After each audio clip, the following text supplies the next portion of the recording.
नमस्कार दोस्तों, मैं मोहित आपका फिर से स्वागत करता हूं मेरे YouTube चैनल में। आज मेरा टॉपिक है रिन्यूएबल एनर्जी और इसके बारे में पूरी डिटेल में बात करूंगा। पहले भी मैंने इससे रिलेटेड वीडियो बनाई थी, बट उस टाइम पे मैं चीज़ों को ज़्यादा अच्छे तरीके से नहीं समझा पाया था। लेकिन इस बार मैं पूरी कोशिश करूंगा कि आप लोगों तक जो चीज़ें मैं बोलना चाह रहा हूँ वो आपको समझ में भी आए और इस रिन्यूएबल एनर्जी से आपको क्या फ़र्क पड़ सकता है, आपकी लाइफ पे क्या असर पड़ सकता है, आपको ये चीज़ें समझ में आ सके। तो वीडियो में लास्ट तक बने रहना सबसे पहले तो। और दूसरा, अगर आप मेरे चैनल पे फर्स्ट टाइम आए हैं तो प्लीज़ मेरे चैनल को सब्सक्राइब कर लीजिए और जितने भी मेरे पुराने व्यूवर्स हैं प्लीज़ वीडियो को लाइक ज़रूर करना और एटलीस्ट शेयर ज़रूर करना। आज 2021 में भी भारत में बिजली बनाने के लिए सबसे ज़्यादा लकड़ियों का इस्तेमाल किया जाता है। जला के लकड़ियों को कोयला बना के और उसकी हीट से, उसकी गर्मी से बिजली बनाई जाती है।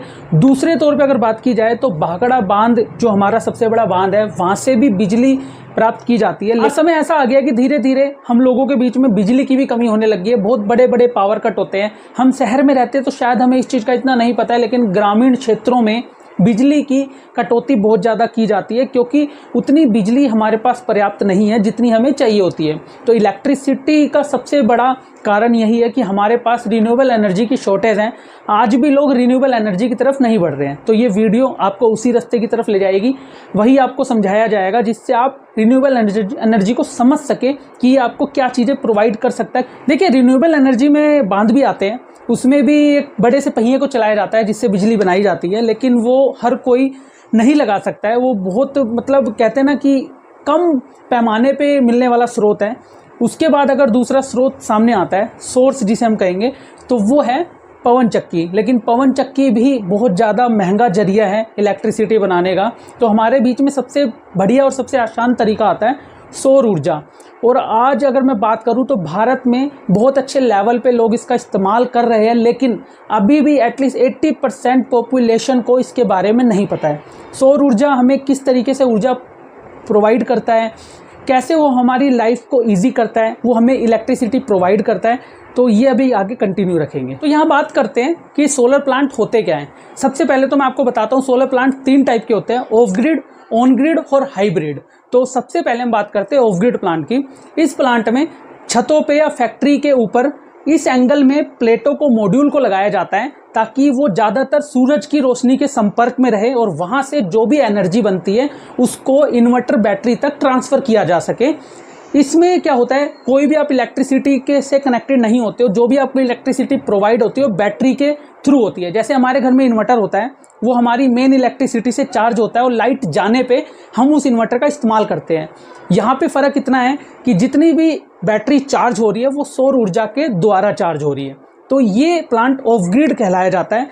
और ज़्यादातर ग्रामीण क्षेत्रों में जहाँ पे बिजली नहीं है वहाँ पे इस प्लांट का सबसे ज़्यादा इस्तेमाल किया जाता है। किसानों के लिए ये प्लांट एक वरदान की तरह है क्योंकि बहुत सी जगह इस प्लांट के थ्रू ट्यूबवेल भी चलाया जाता है, ठीक है, और वहाँ से ज़मीन से पानी निकालने की समस्या खत्म हो जाती है जिन जगहों पे इलेक्ट्रिसिटी उपलब्ध नहीं है। दूसरा जो हमारा प्लांट है वो ऑन ग्रिड।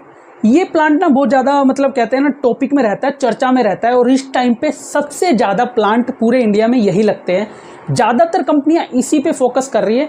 सबसे पहला तो इसका कारण है सब्सिडी, जो सरकार इस पे सब्सिडी आपको प्रोवाइड करती है और घरों में, शहरों में भी इसका इस्तेमाल बहुत अच्छे लेवल पे किया जाता है। इस प्लांट का सीधा काम होता है, आपके घर में जितना आपका मीटर का लोड होता है उसका 80% प्लांट लगाया जाता है। मान लीजिए आपके घर का कनेक्शन 5 किलोवाट है मीटर का, आपके घर पे 4 किलोवाट का प्लांट लगाया जाएगा और वो प्लांट आपकी इलेक्ट्रिसिटी को एटलीस्ट 80% तक इलेक्ट्रिसिटी कम कर देगा। क्योंकि प्लांट आपका सुबह 10 बजे से लेकर शाम को 5 बजे तक जब धूप रहेगी वो चलेगा। जितनी वो इलेक्ट्रिसिटी बनाएगा वो आपको डायरेक्टली सप्लाई करेगा और जो आपकी इलेक्ट्रिसिटी बच जाएगी वो आपके बिजली विभाग को भेज देगा। तो इस तरीके से आप इलेक्ट्रिसिटी जो एक्स्ट्रा जनरेट करते हो, आप इलेक्ट्रिसिटी अपने बिजली विभाग को बेचते हो और जब आपको ज़रूरत होती है तो आप वही इलेक्ट्रिसिटी वापस ले लेते हो। ये सारा काम नेट मीटर के थ्रू होता है और यहाँ पे आपको सबसे बड़ा फ़ायदा ये मिलता है कि इसकी मेंटेनेंस ऑफ ग्रिड प्लांट के अकॉर्डिंग अगर उससे कंपेयर किया जाए तो बहुत ज़्यादा कम होता है और यहाँ पे आपको 25 साल की परफॉर्मेंस वारंटी मिलती है। लास्ट वाला प्लांट है जो मैंने तीसरा प्लांट आपको बताया था वो है हाइब्रिड प्लांट। अब इस प्लांट में क्या होता है, ऑफ ग्रिड की तरह बैटरी भी होती है, बैटरी में पावर स्टोर होती है और साथ में वही पावर जब आपकी बैटरी फुल हो जाती है तो आपकी डायरेक्ट इलेक्ट्रिसिटी सप्लाई में चला जाता है। तो ये प्लांट बिल्कुल ऑन ग्रिड और ऑफ ग्रिड दोनों के मिक्स होकर काम करता है, इसलिए इस प्लांट का नाम हाइब्रिड रखा गया है। बहुत ज़्यादा लागत होने के कारण ये प्लांट ज़्यादा नहीं लगता है। तो अभी अगर मैं बात करूं सोलर के सेक्टर में तो सबसे ज़्यादा ऑफ ग्रिड प्लांट लगता है, उसके बाद ऑन ग्रिड प्लांट लगता है। ऑफ ग्रिड आपको 1 किलोवाट लगभग 70 से 80 हज़ार रुपये में पड़ता है, वही अगर ऑन ग्रिड की बात करें तो आपको 50 से 60 हज़ार रुपये में अवेलेबल मिलता है। लेकिन अगर मैं हाइब्रिड की बात करूँ तो वही प्लांट आपको 80 से 90 हज़ार रुपये की लागत में मिलता है। आपने यहाँ जाना कि कौन कौन से प्लांट होते हैं, सौर ऊर्जा किस तरीके से बनती है, तो आपको कौन सा सोलर प्लांट लगवाना चाहिए अपने फ़ायदे के लिए।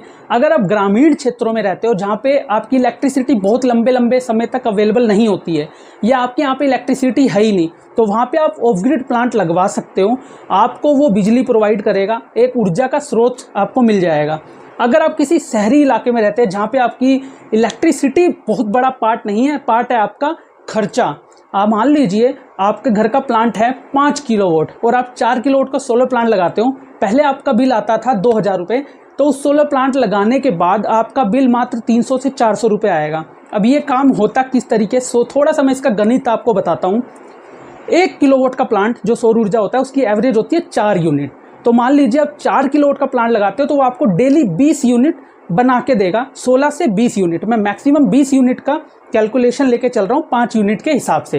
वो आपको 20 यूनिट बना के देगा एक 4 किलोवाट का प्लांट, और आपकी डेली की खपत है 30 यूनिट। अब जो आप 30 यूनिट इस्तेमाल करते हो आपकी इलेक्ट्रिसिटी डिपार्टमेंट की, जो आप नॉर्मल दिन में इस्तेमाल करते थे, आपके सोलर प्लांट ने आपको 20 यूनिट बना के दी, तो आपका डेली का खर्चा खाली 10 यूनिट का आया। अब बहुत से लोगों का कहना यहाँ पे ये भी होता है कि जो सोलर प्लांट है वो दिन में पावर जनरेट करता है और हम अपने जो खपत है हमारी रात की ज़्यादा है। तो यहाँ पे काम करता है net metre. On grid plant में सबसे बड़ा रोल नेट मीटर का ही होता है।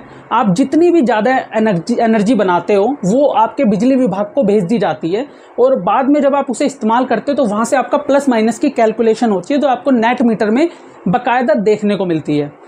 बाकी हाइब्रिड प्लांट एक ऐसा प्लांट है, अगर आप किसी ऐसे एरिया में रहते हो जहाँ पे आपकी इलेक्ट्रिसिटी रहती भी है नहीं भी रहती, कई बार ऐसा होता है कि 5-6 घंटे नहीं रहती है, कई बार ऐसा होता है कि 2-3 घंटे के लिए जाती है, तो वहाँ पे आप हाइब्रिड प्लांट लगा सकते हो। उससे आपको फ़ायदा ये रहेगा कि आपकी बैटरी भी सारी सौर ऊर्जा से रिचार्ज होगी, और साथ में जब आपके यहाँ इलेक्ट्रिसिटी होगी तो वो आपके लोड को कम भी कर देगी। ये वीडियो बनाने का मेरा पर्पज़ यही था कि कैसे भी करके लोग रिन्यूएबल एनर्जी की तरफ आगे बढ़े और इस रिन्यूएबल एनर्जी के सेक्टर को थोड़ा और बढ़ावा मिले, लोगों तक एक जानकारी पहुंच पाए कि किस तरीके से रिन्यूएबल एनर्जी के थ्रू भी हम बिजली का बिल 80-90% तक कम कर सकते हैं, और ऐसे एरिया में भी बिजली पहुंचा सकते हैं, ऐसी जगहों पे बिजली पहुंचा सकते हैं जहां पे इलेक्ट्रिसिटी कभी लोगों ने देखी ही नहीं है।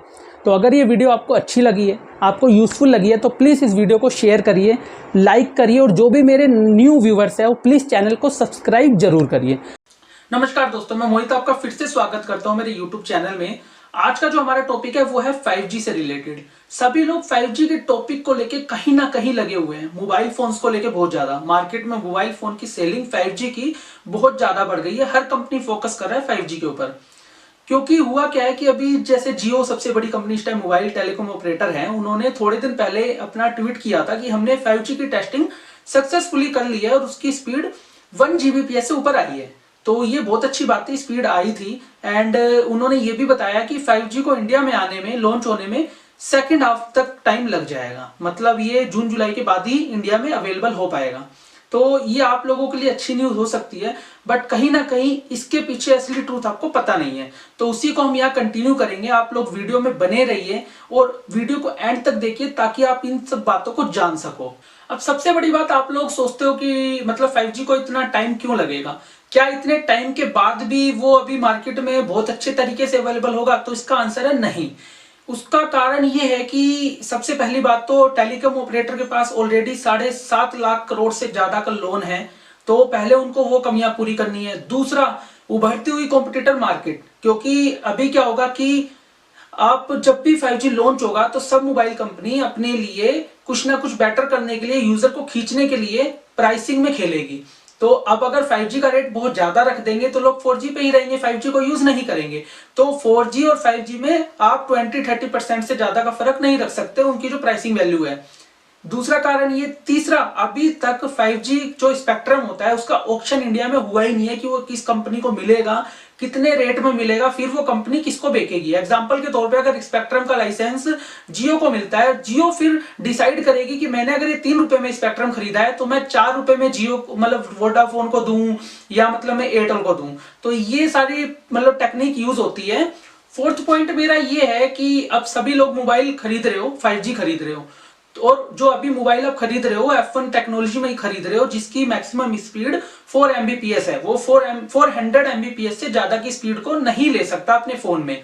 और जो मतलब कहा जाए कि जो 5G की स्पीड है वो 1 गीगाबाइट तक की है। तो क्या आपको लगता है कि अभी जो आप मोबाइल खरीद रहे हो वो वर्ती है? क्योंकि जब तक 5G पूरी तरीके से इंप्लीमेंट होगा तब तक शायद बहुत अच्छी टेक्नोलॉजी मोबाइल में इंस्टॉल होके आ जाएगी, और जो आज आप 30,000 20,000 का मोबाइल खरीद रहे हो वो मोबाइल आपको अप्रोक्स आपको 12 से 13,000 रुपए में अवेलेबल हो जाएगा, जब तक आपके जो मोबाइल नेटवर्क प्रोवाइडर है वो भी अपनी जो प्राइसिंग वैल्यू बहुत कम कर देंगे। क्योंकि अगर अभी वाले मोबाइल में आप 4G की स्पीड को कंपेयर करोगे, आप 5G वाले में 5G की स्पीड को कंपेयर करोगे तो आपको 50 से 60 Mbps से ज्यादा का फर्क नहीं मिलेगा, जो इतना ज्यादा किसी भी हम वीडियो पे या किसी भी चीज को देखने में फर्क ज्यादा शो नहीं करेगा। और फिफ्थ पॉइंट हमारा ये है कि अब जो 5G है इसको सब लोगों तक पहुंचाने के लिए आपको जो टावर है उसमें अपग्रेड करना पड़ेगा। आपको मिलीमीटर टावर यूज करने पड़ेंगे, जो मिलीमीटर वेव टावर होते हैं। अब उसकी कॉस्ट बहुत ज्यादा होती है और उसकी जो रेंज होती है वो 800 मीटर होती है। तो उसमें भी इंप्लीमेंट करने में बहुत टाइम लगेगा क्योंकि वो कॉस्ट बहुत बड़ा फैक्टर है। आईएसपी ऑलरेडी अपने लोन में दबे हुए हैं, ठीक है। तो इतनी सारे मार्जिन के साथ, जैसे कहते हैं ना छोटा सा मार्जिन और इतनी सारी कॉस्ट हर कोई नहीं लगा पाएगा, लेकिन फिर भी कुछ कंपनियां करेगी, लेकिन उसमें टाइम लगेगा। लेकिन ये भी है कि हाथी के दांत दिखाने के ओर है और खाने के ओर, तो इसमें भी आपके साथ धोखा ही किया जाएगा और ये पूरी तरह से इंप्लीमेंट होने में कम से कम 4 से 5 साल लगेंगे। ये बात आप नोट कर लीजिए, कम से कम 4 से 5 साल। और 6 पॉइंट सबसे बड़ा ये है कि अब जो आईफोन या फिर जो आईफोन 12 जो लॉन्च हुआ अभी तक का सबसे महंगा फोन है और 5G मोबाइल है वो। साथ में वन प्लस ने बहुत सारे मोबाइल यूज की मतलब मार्केट में लॉन्च किए, एमआई ने भी किए। अब सबसे बड़ी सरप्राइजिंगली उसमें एक सबसे बड़ा मतलब जो पॉइंट है वो है कि उसमें मिलीमीटर बैंड अवेलेबल ही नहीं है। तो आईफोन जैसी कंपनी को भी लगता है कि इंडिया में आगे 2-3 साल तक मिलीमीटर बैंड अवेलेबल नहीं होगा। मिलीमीटर जो बैंड होता है वही 5G की सबसे ज्यादा फास्ट स्पीड को मतलब कंज्यूम करता है और सबसे ज्यादा एक्टिवली उसको फोन में यूज करने देता है। तो और इसके साथ एक चीज और, जो मतलब एयरटेल के जो मित्तल साहब है, जो उनके सीईओ, उन्होंने साफ बोला है कि अगले क्वार्टर तक जो 4G की स्पीड है ना, और मतलब स्पीड है वो सेम रहेगी, लेकिन जो उसकी कॉस्ट है वो डबल हो जाएगी। क्योंकि अभी तक जो आईएसपी प्रोवाइडर है वो खाली कंपटीशन के दायरे में रह के काम कर रहे हैं लेकिन प्रॉफिट नहीं ले पा रहे हैं। अब उनको प्रॉफिट लेने के लिए ऑटोमेटिक दाम को डबल करना पड़ेगा और वो एक्चुअल में होगा। अभी जो आप 400 टू 300 रुपीज में यूज कर रहे हो प्लान, वो आपको 800-900 रुपए हो जाएगा। और अभी ये वर्ल्ड का पूरा सर्वे है जिसमें लिखा हुआ है साफ साफ कि इंडिया में जो डेटा की दर है वो सबसे ज्यादा सस्ती है। अब ये सब वीडियो बनाने का ना मेरा पर्पस ये था कि आप जो मोबाइल 5G यूज कर रहे हो, क्योंकि लास्ट जो मैंने वीडियो बनाई थी उसमें 5G को मैंने सही से एक्सप्लेन नहीं किया था तो लोग उस चीज को समझ नहीं पाए, यूजर ने वीडियो देखी भी नहीं ज्यादा। तो अब इसमें आप खुद सोचिए 3 से 4 साल बाद 5G अच्छे से इंप्लीमेंट होगा, तो क्या आपको लगता है कि आप जो आज मोबाइल एक 5G मॉडेम के लिए, उसके अंदर एक 5G की छोटी सी चिप है जिसकी कॉस्ट 3 से 4 हजार रुपए है, और आप उसको यूज करने के लिए मतलब 15 से 20 हजार रुपए एक्स्ट्रा कॉस्ट दे रहे हो उस मोबाइल की, ठीक है, जो आपको नहीं देना चाहिए। क्या आप वो मोबाइल आने वाले 3 साल बाद तक यूज करोगे? नहीं करोगे। उस टाइम तक आपको 10 से 12 हजार रुपए में एक नॉर्मल 5G मोबाइल अवेलेबल होगा मिलीमीटर बैंड के साथ। तो ये आप सोचिए। और अगर आपको लगता है कि आपने ले लिया है 5G, तो क्या आप खुद ही सोचिए कि आपकी स्पीड में फर्क पड़ा मोबाइल में? नहीं पड़ा, क्योंकि अभी तो आप 4G यूज कर रहे हो ना, आप मैक्सिमम स्पीड ले ही रहे हो, तो आपको उस 5G से फर्क क्या पड़ेगा।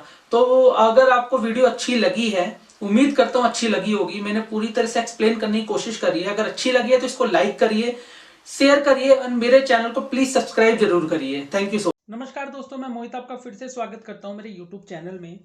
आज का जो मेरा टॉपिक है वो व्लॉग से भी रिलेटेड है और साथ में टेक्निकल भी है। आप में से बहुत लोग यूट्यूब का चैनल ओपन करते हो और उसमें बहुत सारी प्रॉब्लम्स आती है या करना चाहते हो, तो ये वीडियो आप जरूर देखिए। अभी मेरे 1000 सब्सक्राइबर कंप्लीट हो गए हैं, तो क्यों ना मैं अपना वो एक्सपीरियंस शेयर करूं जो मैंने अपने साथ महसूस किया है। तो वही मैं आपको बताना चाहता हूं कि क्या क्या टाइम लगेगा, कितना टाइम लगेगा और क्या आपको नीड पड़ेगी उसके लिए कि आप एक अच्छी वीडियो बना पाओ और आप एक अच्छा खासा मतलब कंटेंट शो कर पाओ यूट्यूब पे। तो देखिए, सबसे पहले तो सब लोग कहते हैं कंटेंट जरूरी है, ऐसा नहीं है। कंटेंट के अलावा भी बहुत सारी चीज़ें जरूरी है यूट्यूब पे। एक चेहरा दिखाने के अलावा या कुछ ट्रिक दिखाने के अलावा बहुत सी चीज़ें ऐसी है जो आपको बैकग्राउंड में चाहिए, आपको अपने सपोर्ट के लिए चाहिए। तो वही सारी चीज़ें इसमें मैं आपको दिखाऊंगा। वीडियो को एंड तक देखिए, ये वीडियो आपको बहुत अच्छी भी लगेगी और यूजफुल भी लगेगी बहुत ज़्यादा। देखिए, ये सेटअप है, पहले मैं आपको सेटअप दिखा देता हूँ। ये ट्राइपॉड है, कैमरा है, कैमरे के ऊपर लाइट है, लैपटॉप है मेरा, ठीक है। ये लाइट है जो मैंने अलग से ली है, ये मैंने पीछे बैकग्राउंड के लिए बनाया है क्योंकि दीवार ठीक नहीं है। और ये यहाँ पे मैंने बोर्ड लगाया है, इसका भी मैं पूरा आपको पर्पस बताऊंगा एक एक करके। सबसे पहले जानते हैं कैमरे से। देखिए, आपके पास या तो मोबाइल होना चाहिए, आप यहाँ पे मोबाइल कनेक्ट कर सकते हो। मेरे पास कैमरा है कैनन EOS 1500D। ये कैमरा काफ़ी ज़्यादा सस्ता है एज कंपेयर आप जितने भी कैमरे देखोगे, लगभग आपको 20-22 हज़ार रुपये की रेंज में आपको अवेलेबल हो जाएगा। लेकिन इसमें एक इशू है, ये जो स्क्रीन है फ्लिप नहीं होती है, ये स्क्रीन फिक्स है। अब आपको अगर रिकॉर्डिंग करनी है तो कोई ऐसा आपको सोर्स दूसरा चाहिए जिसमें आप अपने आप को देख पाओ और अपने आप को मतलब अच्छे से देख पाओ और समझ पाओ कि एकदम सही वीडियो बन रही है। तो उसके लिए मैंने क्या किया है कि वायर है, वायर को मैंने कनेक्ट किया है अपने लैपटॉप से। इसमें सॉफ्टवेयर वो मैं आपको बाद में दिखाऊंगा। ये वायर आपको 150 रुपये में अवेलेबल हो जाएगी दिल्ली में, चांदनी चौक से या कहीं भी IT की नॉर्मल कहीं पे भी आपको मिल जाएगी ये। इसमें 3.5 mm का जैक नहीं होता है, तो मैंने ये अलग से कनेक्टर लिया था ऑनलाइन, जिसकी कॉस्ट पड़ी थी 50 रुपीज़, ठीक है। और साथ में 40 रुपये डिलीवरी चार्जेस लगे थे। उस टाइम मुझे पता नहीं था कि दिल्ली में कहाँ पे कैसे सामान मिलता है। ये मैंने ट्राईपॉड लिया है, ऑनलाइन बहुत महंगा है, 3 से 4 हज़ार रुपये का है। लेकिन अगर आप ऑफलाइन लोगे दिल्ली के चांदनी चौक से तो आपको 1200-1300 रुपये में मिल जाएगा। नॉर्मली जो स्टैंड है ये इतनी हाइट तक चला जाता है, लगभग लगा लीजिए 5.5 फुट की हाइट तक। लेकिन आप इसका जो ये एक्सटेंडर है, ये यहाँ से देखिए, ये जो एक्सटेंड है ऐसे अगर मैं इसको घुमाता हूँ इस तरीके से, ये देखिए ऊपर हो जाता है।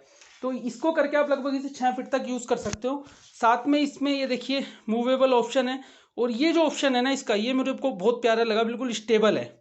आप इसमें देख सकते हैं, ये देखिए बिल्कुल स्टेबल है ऑप्शन।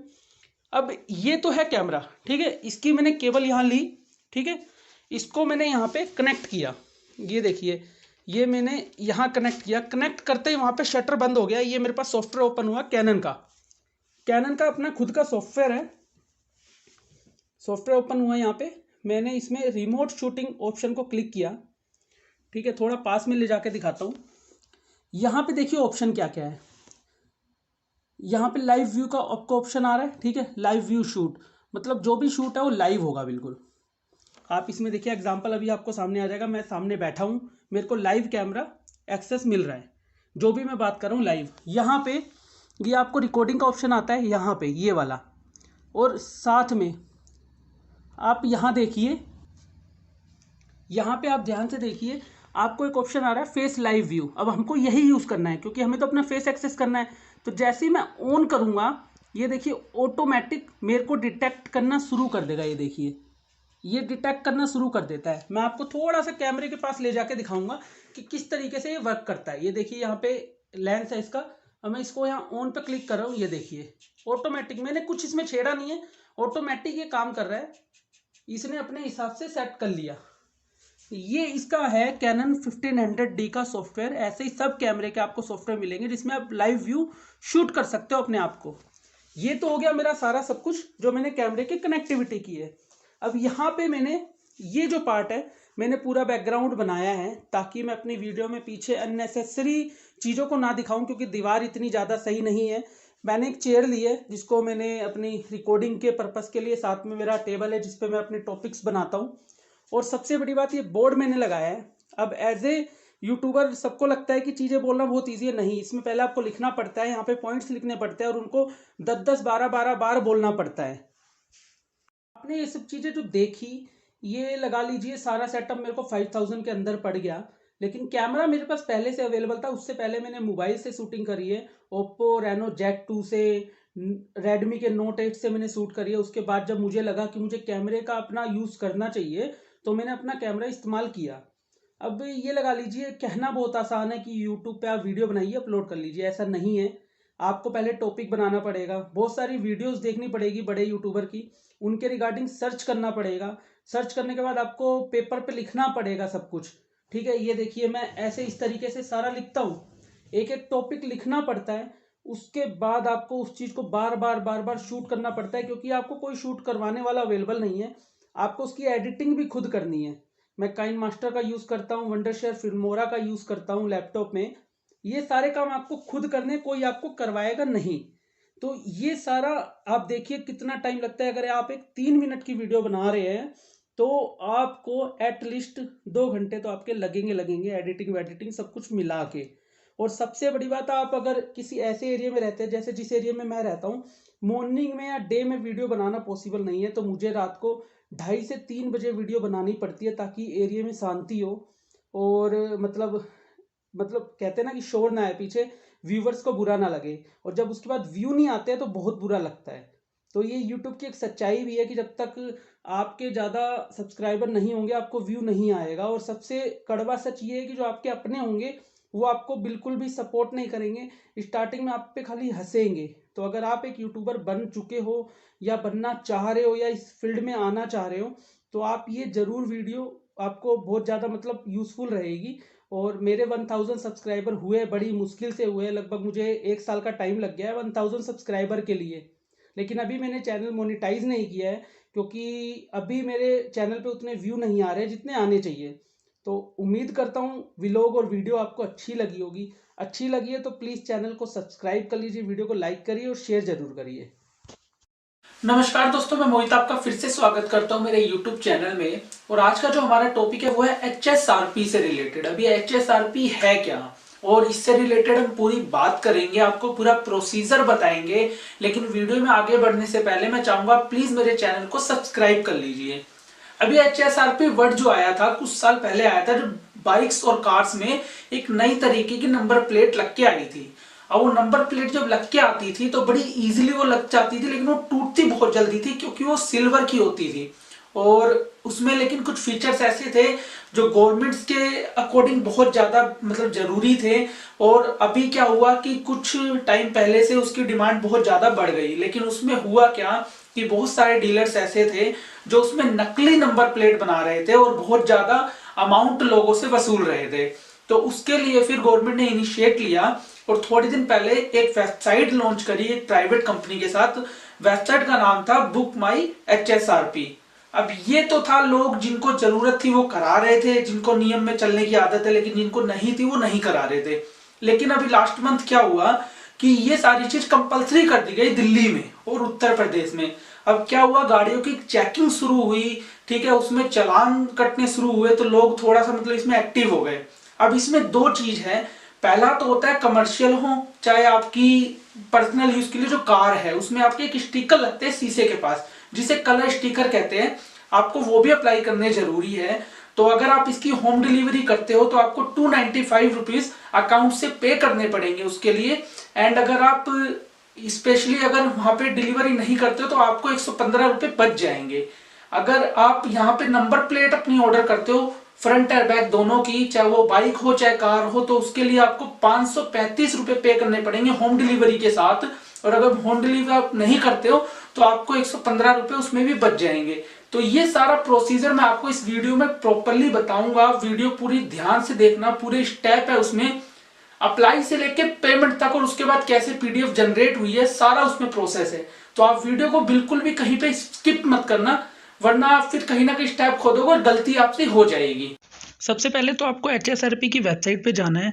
वहाँ पे जाके आपको कलर स्टिकर वाले पे चूज़ करना है और व्हीकल की डिटेल फिल करनी है। मैं फिल कर रहा हूँ साथ के साथ, तो वीडियो आपको थोड़ी सी स्लो लग सकती है, बट आप पूरी डिटेल में देखना ताकि कोई भी चीज़ मिस ना हो। जहाँ पे जो चीज़ हाइड करने वाली है मैं उसको हाइड रखूँगा, क्योंकि कुछ यूजर्स अपनी पर्सनल डिटेल्स नहीं शेयर करते, और जहाँ पे शेयर करने लायक होगा मैं आपको ज़रूर शेयर करूँगा। मैंने रजिस्ट्रेशन नंबर डाला, चेरिस नंबर यहाँ पे डाल रहा हूँ, ठीक है। RC बिल्कुल सामने आपको रखनी है, एक भी चीज़ गलत नहीं होनी चाहिए। उसके बाद इंजन नंबर का पार्ट है, अभी मैं चेजिस नंबर डाल रहा हूँ, जिसे हम जो हमारी जो बाइक का जो ढांचा होता है उसका नंबर वो चेजिस नंबर होता है। ये हमारा इंजन नंबर है, जो हमारी बाइक में इंजन होता है उसका भी एक अपना पर्टिकुलर नंबर होता है। तो ये नंबर सारे आपको आरसी पे अवेलेबल मिलेंगे। यहाँ पे मैं डाल रहा हूँ। अब नीचे आता है फ्रंट लेज़र कोड, जो हमारी नंबर प्लेट होती है ना फ्रंट वाली, उसके जो IND वाला पार्ट होता है उसके नीचे एक लेज़र कोड होता है, तो वो नंबर यहाँ पे आपको डालना है। ऐसे ही आपका पीछे वाली जो होती है जो आपकी नंबर प्लेट, वहाँ पे भी आपको मिलेगा। तो ये भी आपको बिल्कुल एक्यूरेट डालना है, क्योंकि यह नंबर प्लेट के अलावा एक आपका कॉमन नंबर है नंबर प्लेट का, जिससे आपकी नंबर प्लेट ट्रैक होती है। तो ये आपको डालना है। फिर नीचे आपको कैप्चा डालना है। कैप्चा डालने से पहले और उसको सबमिट करने से पहले एक बार डिटेल दोबारा वेरीफाई कर लेना आप लोग। कैप्चा डालने के बाद आपको क्लिक हेयर पे क्लिक करना है और आप नेक्स्ट पेज पे पहुंच जाओगे। ओनर का नाम डालना है जो आरसी में मेंशन है। आरसी में जो मेंशन है वही नाम आपको डालना है, कुछ अलग से ऐड नहीं करना है। ईमेल आईडी डालनी है, जो भी ईमेल आईडी जिस पे आप डिटेल्स चाहते हो वहाँ पे आपके ईमेल आईडी पे कंप्लीट डिटेल आपको अवेलेबल मिलेगी। जैसे ही आपका फॉर्म सबमिट होएगा ईमेल आईडी पे आपके पास डिटेल्स आ जाएगी। तो यहाँ पे ईमेल आईडी डालनी है, ठीक है। उसके बाद ओनर का मोबाइल नंबर, आप मोबाइल नंबर कुछ भी डाल सकते हो, उसमें कोई ऐसी कंपलसरी नहीं है कि आपको यही मोबाइल डालना है या दूसरा मोबाइल नंबर डालना है। आप कोई सा भी डाल सकते हो, वो आपका एक कम्युनिकेशन पर्पस के लिए है जो इस्तेमाल किया जाएगा। जो भी वहाँ पे जो पर्सन आएगा या ऑफिसर होगा वो आपसे खाली कांटेक्ट करेगा उस नंबर पे। ये आपको डालना है। मैंने यहाँ पे हाइड किया है क्योंकि इन पर्सन की डिटेल मैं आपको शेयर नहीं कर सकता था।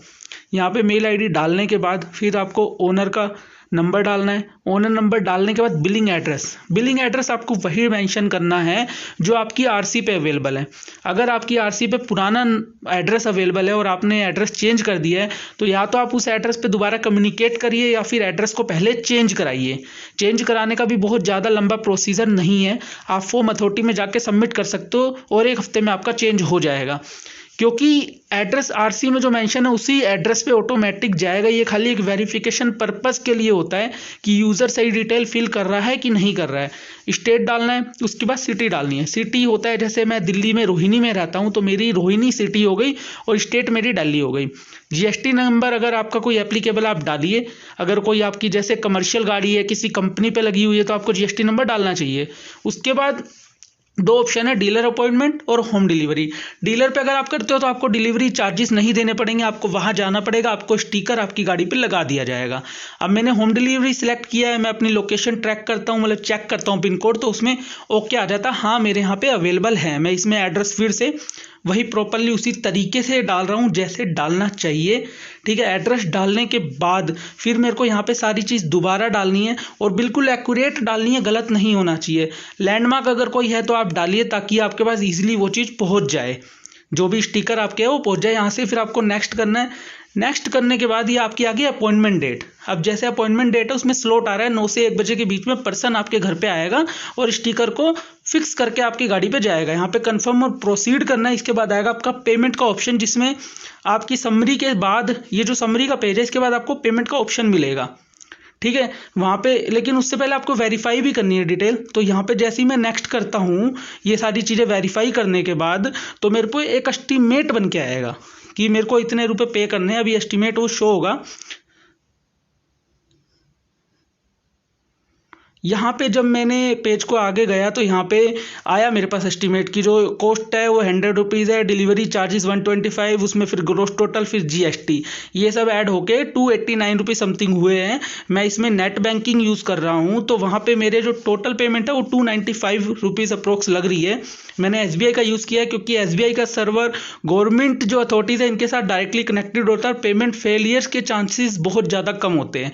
यूपीआई से मैंने करके देखा था, पेटीएम से करके देखा था, पेमेंट फेल्ड हो गई थी, अकाउंट से कट गई थी, लेकिन वापस आने में 1 वीक का टाइम लग गया था। तो मैं यहाँ पे आपको बोलूँगा, रिक्वेस्ट करूँगा कि आप अपनी नेट बैंकिंग को यूज़ करो तो ज़्यादा बेटर है। उसके बाद यहाँ पे जो भी वेरिफिकेशन करनी थी मैंने कंफर्म किया, ठीक है। ओटीपी डाला, जैसे यहाँ पे जो भी मतलब सिक्योरिटी पर्पस से चीज़ें पूछी जाती है सारा मैंने किया। ओटीपी यहाँ पे मैंने डाला, पेमेंट डिडक्ट हुई। डिडक्ट होने के थोड़े टाइम बाद क्या होता है कि ऑटोमेटिक पेज वहाँ से रिफ्रेश होके आपकी समरी पे दोबारा चला जाएगा और वहाँ से आपको ना आपकी जो ऑर्डर समरी है वो प्रिंट हो जाएगी। अभी जैसे मैं यहाँ पे ओटीपी डाल रहा हूँ, OTP डालने के बाद नॉर्मली कंफर्म करना है मुझे, ठीक है। OTP बिल्कुल करेक्ट होना चाहिए, आपके रजिस्टर्ड मोबाइल नंबर पे जाएगा जो आपका बैंक का रजिस्टर्ड मोबाइल नंबर है। कंफर्म करने के बाद पेमेंट मेरी हो जाएगी यहाँ पे। अब यहाँ से आप वेट भी कर सकते हो, अदरवाइज आप जो नीचे क्लियर का ऑप्शन है वहाँ भी कर सकते हो। आपको ये रोजमित्रा की वेबसाइट पे ले जाएगा और आपकी समरी को यहाँ पे शो कर देगा। अब मैं इसको प्रिंट मतलब मैं इसका स्क्रीनशॉट भी ले सकता था, लेकिन मैंने इसको प्रिंट किया तो ये PDF फाइल जनरेट हो जाएगी। ये PDF फाइल जनरेट हो गई है, ठीक है। और इस PDF फाइल को मैं जिस भी यूज़र के लिए कर रहा हूँ या मैं अपने लिए कर रहा हूँ तो अपने पास सेव कर सकता हूँ और इसको प्रिंट आउट रख सकता हूँ। जब तक मेरी स्टिकर नहीं आते तो मेरे पास चालान नहीं कटेगा। जितना भी मेरा टाइम है उस टाइम के लिए मेरे को मतलब सहूलियत दी गई है सरकार की तरफ से कि आपने अप्लाई कर दिया है तो आपका चालान अभी नहीं कटेगा। अब ये तो पार्ट था कलर स्टिकर का। अब इसके बाद जो हमारा पार्ट आता है वो आता है HSRP नंबर प्लेट अप्लाई करने के लिए। जैसे बाइक की नंबर प्लेट टूट जाती है तो वो कैसे अप्लाई करनी है। अब नेक्स्ट प्रोसेस ये है, दोबारा मुझे होम पेज पे जाना है। यहाँ पे मेरे को नंबर प्लेट वाले पे, सिक्योरिटी नंबर प्लेट वाले पे क्लिक करना है और यहाँ पे डालनी है मुझे व्हीकल की डिटेल्स। अब जैसे मेरी दिल्ली है सेम वैसे ही मुझे डालनी है जैसे पहले मैंने डाली थी।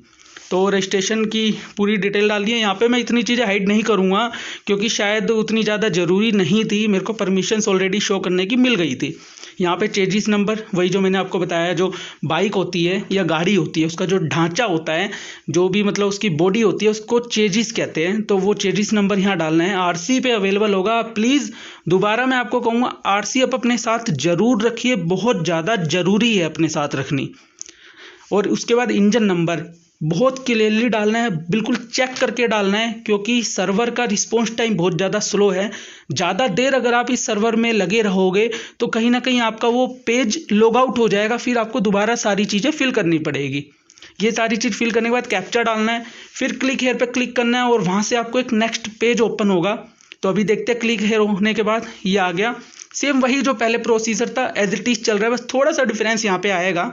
मैंने यहाँ जो भी ओनर था उनका नाम डाला, मेल ID डाली, मोबाइल नंबर डाला, एड्रेस डाला। अब यहाँ पे एड्रेस का आप देख सकते हो फॉर्मेट अलग है, उसमें फॉर्मेट अलग था, इसमें फॉर्मेट अलग है। यहाँ पे मैं एड्रेस डालता हूँ पूरा, ठीक है। सिलेक्ट स्टेट डालता हूँ, ठीक है। स्टेट सेलेक्ट करनी है, दिल्ली है, ठीक है। उसके बाद इसमें भी आपको एक चीज़ ज़रूर ध्यान रखनी है, जो मैं बिल्कुल बोलूँगा, एड्रेस बिल्कुल ओके वही डालना जो RC में अवेलेबल है, क्योंकि होम डिलीवरी का मामला भी है। दूसरा ऑथेंटिकेशन पर्पज़, क्योंकि RC के थ्रू ही, RC दिखाने के बाद ही और ID दिखाने के बाद ही आपको नंबर प्लेट हैंडओवर की जाएगी। ऐसा नहीं है कि आपके घर के एड्रेस पे आ रही है तो आपको डायरेक्टली हैंडओवर कर दिया जाएगा। आपके पास OTP आएगा, OTP आपको वेरीफाई करवाना पड़ेगा, अपनी ID शो करनी पड़ेगी। उसके बाद ये सारी डिटेल फिल करने के बाद आपको नेक्स्ट पेज पे क्लिक करना है, ठीक है। वहाँ से क्लिक करने के बाद एक पेज और ओपन होगा जहाँ पे डिटेल मांगी होगी और वहीं से आपका अपॉइंटमेंट स्लॉट ओपन होगा। तो अभी हम देखते हैं, थोड़ा मैं इसमें टाइपिंग कर रहा हूँ तो इस वजह से टाइम लग रहा है, क्योंकि मैं प्रॉपरली फॉर्म फिल कर रहा हूँ, कोई चीज़ स्किप नहीं कर रहा हूँ। मैं बिल्कुल आपको detail A to Z show कर रहा हूँ ताकि आप कहीं पे भी कोई चीज़ मिस ना करो। यहाँ पे अब आपको नेक्स्ट करना है, ठीक है। नेक्स्ट करने के बाद GST नंबर है तो आप कर सकते हो, अगर आपकी गाड़ी जो बाइक होती है, कार होती है, अगर वो किसी कंपनी पे लगी हुई है तो आप यहाँ पे कर सकते हो। GST नंबर आपका GST रिफंडेबल होता है क्योंकि, तो उसके बाद आपको नेक्स्ट करना है यहाँ पे, ठीक है। नेक्स्ट करने के बाद फिर वहीं पे ऑप्शन डीलर अपॉइंटमेंट या होम डिलीवरी में मैं आपको बता चुका हूँ। अपना पिन कोड नंबर डाल के आपको चेक करना है, एड्रेस डालना है। अगर आप डीलर सेलेक्ट करते हो तो आपको नियर बाई जो डीलर है आपका वो शो करेगा, वहाँ पे आपको जाना पड़ेगा, आपको जाके नंबर प्लेट लगवानी पड़ेगी। अदरवाइज आप अपने घर पे मंगवा सकते हो, पर्सन आएगा, ठीक है, आपकी फिक्स करके जाएगा। अदरवाइज आपको सीधा नंबर प्लेट देके जाएगा और आप फिक्स कहीं से भी करवा सकते हो। रिपीट के चार्जेस 10 से 15 रुपये हर कोई भी पर्सन लेता है जो रिपीट होती है, ठीक है। वो मशीन होती है, रिपीट फिक्स कर देते हैं, वो वन टाइम फिक्स होती है, उसके बाद उसको निकालना है तो काटनी ही पड़ेगी। और जब भी आप नंबर प्लेट लगवाओ तो साथ में कोई सपोर्ट में कोई लोहे की प्लेट या फिर एक प्लास्टिक का फ्रेम आता है वो ज़रूर लगवा लो, ताकि नेक्स्ट टाइम आपकी वो प्लेट ना टूटे, क्योंकि कहीं ना कहीं बहुत ज़रूरी प्लेट है। एक तो लुक भी बहुत अच्छी देती है बाइक को, दूसरा सिक्योरिटी पर्पस से, तीसरा चालान से आपको बचाएगा। ये सारी चीज़ें अगर यहाँ पे आप फिल करोगे उसके बाद फिर आपका आएगा अपॉइंटमेंट स्लॉट। अब इसका अपॉइंटमेंट स्लॉट थोड़ा सा लंबा है एज़ कम्पेयर विद स्टिकर। उसका रीज़न ये है कि यहाँ पे नंबर प्लेट बनने में थोड़ा सा टाइम लेती है और स्टिकर क्या है कि सीधा प्रिंट होते हैं तो वहाँ पे इतना टाइम नहीं लगता है। अब आपने ये अपॉइंटमेंट स्लॉट यहाँ पे बुक किया, ठीक है। उसके बाद आपकी समरी आ गई। समरी को अगेन अच्छे से चेक कर लीजिए, क्योंकि यही एक पार्ट है जहाँ आप चेक करोगे, अदरवाइज इसके बाद आप कुछ चीज़ चेंजेस नहीं कर सकते अगर आपकी कोई गलती हो गई है तो। यहाँ पे आप करने के बाद आपको समरी आएगी। 300 रुपये की नंबर प्लेट है आपकी, convenience fees 20 rupees, delivery charges 125 rupees. तो ये ध्यान से देखना, डिलीवरी चार्जेस अगर आपके आसपास कोई सेंटर है तो आप सेंटर ही सिलेक्ट करिए, आपको 125 रुपीज़ बच जाएंगे। आपको वहाँ पे कुछ भी एक्स्ट्रा पे नहीं करना पड़ेगा अगर आप अलग से कुछ नहीं लेते हो तो। फिर वही मैंने पेमेंट मोड मैंने वही सिलेक्ट किया जो मैं नेट बैंकिंग आपको बता रहा था, SBI की बहुत अच्छे से वर्क करती है। पेमेंट फेलियर के चांस 99% नहीं है, पेमेंट फेलियर नहीं होगी, क्योंकि अभी तक जितनी भी मैंने बुक करी है उसमें एक में भी पेमेंट फेलियर नहीं हुई है।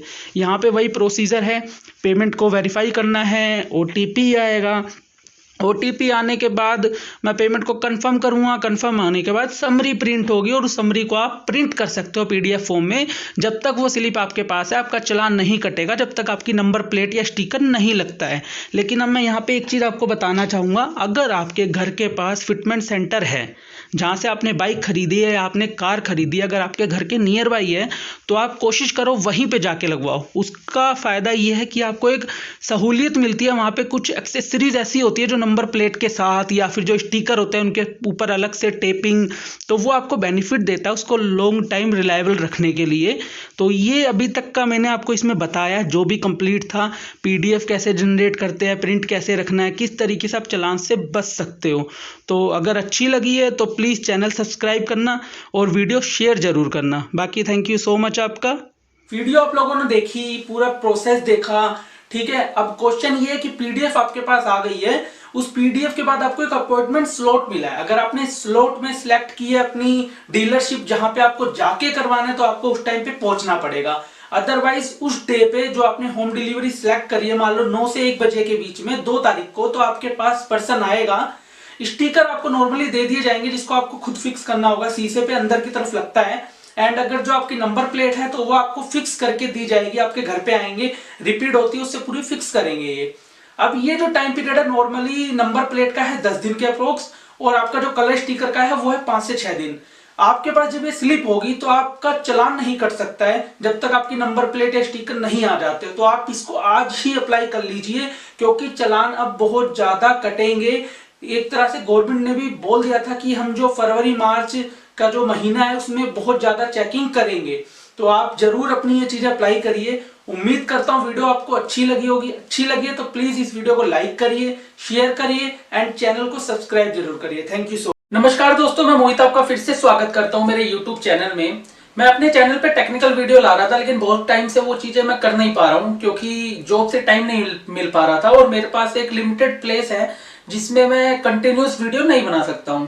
तो मैंने आपके साथ जुड़े रहने का एक और तरीका ढूंढा, और वो तरीका है मोटो व्लॉगिंग या व्लॉगिंग। तो मैंने उसके लिए जो भी डिवाइसेस थी सब कुछ परचेज कर लिया है। आज मैं करोल बाग भी गया था और मैंने सब चीजें उसके लिए जो भी आइटम आते हैं ना, ऑनलाइन ऑफलाइन सब कुछ मैंने एक साथ कर लिया है। और जल्दी ही इस चैनल पे आपको रेगुलर मोटो व्लॉगिंग वीडियो जरूर मिलेगी। एटलीस्ट संडे तो मिलेगी ही आपको, क्योंकि मैं कोशिश करूंगा कि एटलीस्ट संडे तो मैं दिल्ली में एक राउंड मारूं और आपको एक मोटो व्लॉगिंग अच्छी सी बना के दे पाऊं। तो वीडियो में लास्ट तक बने रहिए। देखिए मैंने कौन कौन सी डिवाइस ली है, कौन कौन से आइटम्स लिए हैं और क्या चेंजेस मैंने किए अपनी बाइक में। और ये जो आप देख रहे हो इस कैमरे की रिकॉर्डिंग तो आप देख रहे हो जो मैं कैमरे से कर रहा हूँ, डायरेक्ट में DSLR से। लेकिन मोटो व्लॉगिंग के कैमरे की क्वालिटी कैसी है वो भी आपको इस वीडियो में जरूर देखने को मिलेगी। तो प्लीज ये वीडियो लास्ट तक देखना। तो सबसे पहले जो मैंने परचेज किया, जो सबसे ज्यादा कॉस्टली था, वो था मेरा ये कैमरा। ये है DJI Osmo Action कैमरा। अब बहुत से लोग कहेंगे कि हीरो कैम बहुत बढ़िया है, जो मतलब GoPro के नाम से जानते हैं हम। लेकिन प्रॉब्लम क्या है कि अगर मैं GoPro पे जाता हूं तो वो एटलीस्ट 40,000 रुपीज का ओनली कैमरा है, और एक्सेसरी सब कुछ मिला के वो नाना करते हुए पड़ता है कम से कम नहीं तो 50,000 रुपए का। अब उतना मैं तो स्पेंड कर नहीं सकता था, तो मैंने लिया है DJI बहुत बड़ी कंपनी है, ड्रोन्स बनाती है। उन्होंने अपना वीडियोग्राफी में भी एक अपना कदम रखा है। ये उन्होंने डिवाइस प्रोवाइड की है। ओवरऑल मैंने इसको यूज किया है। देखो मेरे को नहीं पता कि GoPro की कैसी परफॉर्मेंस है, कैसे क्या है, कितने टाइम चलता है, मेरे को कुछ नहीं पता। बट मैं वीडियो देखता हूँ दूसरे लोगों की, और उस वीडियो को अगर मैं कंपेयर कर रहा हूँ इस कैमरे की वीडियो से और इसके स्टेबलाइजेशन को, तो ये बहुत ज्यादा अच्छा है अभी तक के लिए। और मेरे को रियल में इसकी जो क्वालिटी है बहुत अच्छी लगी है। ये मेरे को 23,000 का कैमरा, ठीक है। इसके साथ जो एक्सेसरीज है, मैं आपको एक्सेसरीज दिखा देता हूँ। ये मुझे एक्सेसरीज साथ में इसकी मिली है, ये मतलब साथ में मैंने परचेज करी है। इसके अंदर जो भी आइटम है ना सारे, ये देखिए ये अंदर पैक है, तो मैं इसको खोलूंगा तो बिखर जाएगा। इसके साथ इतने भी इसके माउंट आते हैं, इसकी वो क्या कहते हैं ना, हैंडी सेल्फी टिक, क्योंकि इसमें फ्रंट स्क्रीन है ना, तो मैं इसमें सेल्फी की तरह भी इसको यूज करता हूँ, ऐसे व्लॉगिंग भी इसको मैं यूज कर सकता हूँ। तो इसमें पूरा सेटअप मेरे को मिला है। ये मेरा लगभग 1500 रुपए का इसका एक्स्ट्रा सेटअप आया है। और इसके साथ कवर इसका ऑलरेडी, ये देखिए कवर मेरे पास ऑलरेडी इसका अवेलेबल है। अब आप कहेंगे कि चलो ठीक है, ये तो हो गया, ठीक है। वीडियो भी मैं आपको साथ में दिखाऊंगा कि वीडियो इसकी कैसी बनी है। वीडियो की मतलब इसके साथ जो मैंने शूट किया है अपने मोबाइल पे हेलमेट पे लगा के इस तरीके से चीन पे, तो कैसी इसकी क्वालिटी आई है वो भी मैं आपको दिखाऊंगा। लेकिन उससे पहले दिखाऊंगा जो मैंने ग्लव्स लिए है। तो ये मैंने ग्लव्स लिए हैं, काफी ज्यादा कॉस्टली है भाई। मैंने लाइफ में फर्स्ट टाइम इतने महंगे ग्लव्स लिए हैं। 3500 रुपीज के ग्लव्स है ये। और ये कंपनी का नाम है लोन रेंजर नाम है इस कंपनी का। और मैंने ऑनलाइन भी चेक किए, रियल में इतने ही थे। करोल बाग से मैंने लिया, चोपड़ा शॉप है, काफी फेमस है। मैंने वहां जाके पता किया, उनके पास ऑलमोस्ट सारी चीजें अवेलेबल है मोटो व्लॉगिंग से रिलेटेड। तो ये ग्लव्स काफी ज्यादा, मतलब मैं बता रहा हूँ ना, पहनने के बाद भी इसमें गर्मी लगी नहीं रही थी। आप ये मानिए इतने हैवी है, लेकिन गर्मी इसमें बिल्कुल नहीं लगी हाथ में। इसके अलावा सबसे मेन चीज मेरा हेलमेट। फर्स्ट टाइम लाइफ में इतना महंगा हेलमेट मैंने लिया है। ये मेरा हेलमेट आप देखिए, ठीक है। इसके आगे मैंने ये फिट किया है, ये मैंने ऊपर भी लगाया है एक माउंट। भाई इतना औसम हेलमेट है, पहन के ना सर बिल्कुल फिट हो जाता है। बाहर की ना आपको जल्दी आवाज, जैसे बाइक ना रियल में फील हो रही थी कि मैं अपनी स्प्लेंडर चला रहा हूँ, वो रियल में कोई स्पोर्ट्स बाइक है। तो इतनी अच्छी फीलिंग आ रही थी इस हेलमेट को लगाने के बाद। बाकी बाइक में भी मैंने कुछ चेंजेस किए हैं, वो कोई बड़ा चेंजेस नहीं है। मैंने हैंडल पे जस्ट एक माउंट लगाया है, तो वो दिखा दूंगा मैं आपको वीडियो में जरूर, लेकिन वो कोई बहुत बड़ा चेंजेस नहीं है। अब ना वीडियो की तरफ बढ़ते हैं कि जो इसकी वीडियो बनी है वो बनी कैसी है, तो ये जरूर देखना। तो देखते हैं ग्लव्स कहाँ पे मिलेगा, कैसे मिलेगा। ग्लव्स ही लेने हैं बस अभी हमें फुल वाले। गर्मी का टाइम है, ग्लव्स तो बहुत ज़रूरी है। तो लेट्स सी कहाँ मिलता है।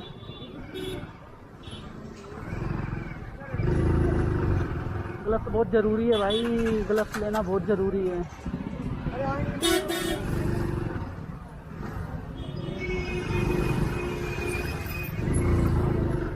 हेलमेट हमने ले लिया है, ये देखिए स्टील बर्ड का।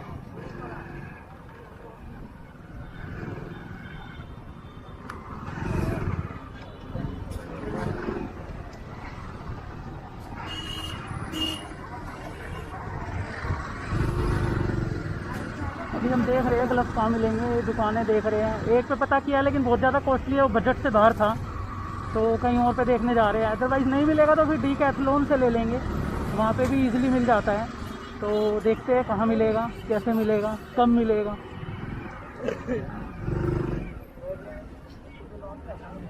ग्लव्स चाहिए, ग्लव्स मिल जाएंगे भाई, यहीं लगा दूँ।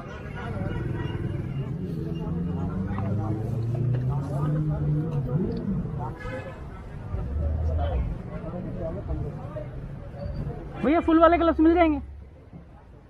नहीं, इधर इसी दुकान पे भैया ग्लव्स मिल जाएंगे फुल वाले? कॉटन वाले? हाँ, नहीं नहीं, लेदर में जो आते हैं फुल वाले स्ट्रैप।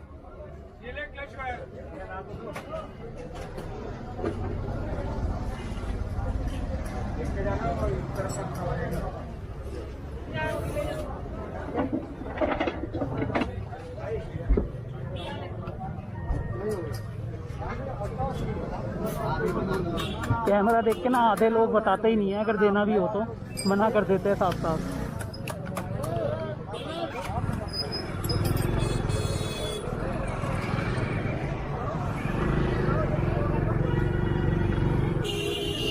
कैमरे का डर इतना है लोगों में कि कोई बिलिंग ना चेक कर ले, कोई ऐसा ना हो कि ज़्यादा लीक हो जाए तो दिक्कत बढ़ जाए। कैमरे का डर है सारा। कैमरा देखते ही दुकान वाले साफ मना कर देते हैं, रिकॉर्डिंग हो रही हो चाहे ना हो रही हो, लेकिन साफ मना कर देंगे कि है ही नहीं अवेलेबल। तो अभी हम जा रहे हैं वहीं पे जहाँ पे हमने कैमरे की फिटिंग करवाई है, देखते हैं मिलता है नहीं मिलता।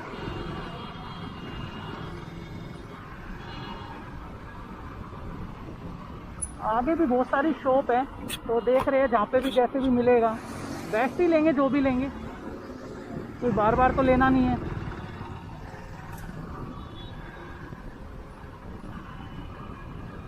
पूरा करोल बाग है ये। दोस्तों मेरी फर्स्ट व्लॉगिंग है, मोटो व्लॉगिंग। अब आप लोग सोच रहे होंगे मेरे पे बहुत ज़्यादा महंगी बाइक है, ऐसा कुछ नहीं, स्प्लेंडर लेके चल रहा हूँ। अंकल रास्ता दिखा रहे थे, कह रहे यहाँ से ले लो जो भी लेना है, तो मैंने कोई बात नहीं।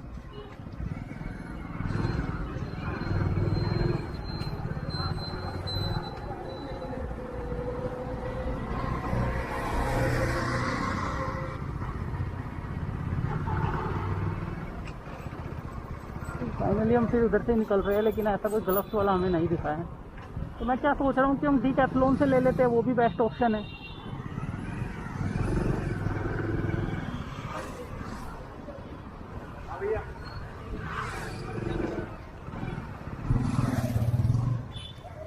ग्लव्स ग्लव्स ग्लव्स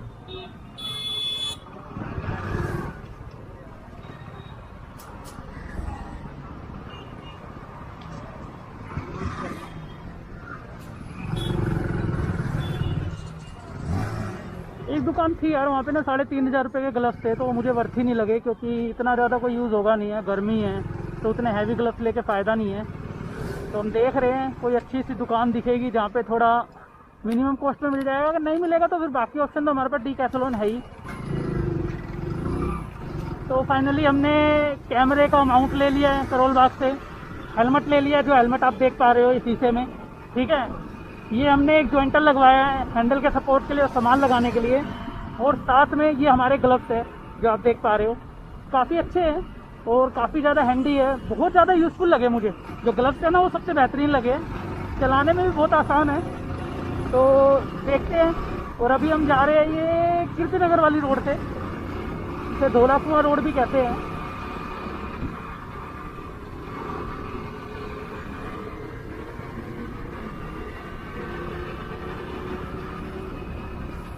बस साइड में रोक के ना हेलमेट को सही से लगा लेते हैं, और साथ में जो मोबाइल है ये थोड़ा सा नीचे जा रहा है, तो इसको भी सही से सेट कर देते हैं। ये मैंने लगवाया इसीलिए ताकि मोबाइल को ऐसे सपोर्ट रहे। ये मोबाइल के लिए मैंने ऑब्वियस सी बात है लगवाया है, इसका नाम मुझे नहीं पता, बट ये छोटा बड़ा हो जाता है और हैंडल को बहुत अच्छा सपोर्ट दे देता है। बाकी ठीक है यार, पैसा बहुत खर्च हो गया है, इतना सोचा नहीं था, तो देखते हैं जो भी जैसा होगा। और सबसे बड़ी बात ना ये है कि आप लोगों का थोड़ा सपोर्ट रहा तो जल्दी ही, मतलब ये लगा लो कि अगर अच्छा पैसा आ गया सब कुछ सही, तो ले लेंगे एक बाइक भी अच्छी थी यार। अभी तो इसे स्प्लेंडर से ही चलना पड़ेगा, बेकार नहीं है, एवरेज बहुत अच्छी है, बेहतरीन जिसे कहेंगे ना, बेहतरीन एवरेज है इसकी। तो ऐसा नहीं है कि बेकार है, बहुत बेहतरीन है, मैं इसको यूज़ कर रहा हूँ। दूसरा जॉब पर्सन हूँ तो शायद एकदम इतना सारा पैसा खर्च नहीं कर सकता हूँ। अगर आप लोगों का सपोर्ट रहा, यूट्यूब चैनल सही से चल गया, तो ज़रूर भाई लेंगे, अच्छी अच्छी चीज़ें लेंगे। तो अभी कैमरे को ऑफ करते हैं।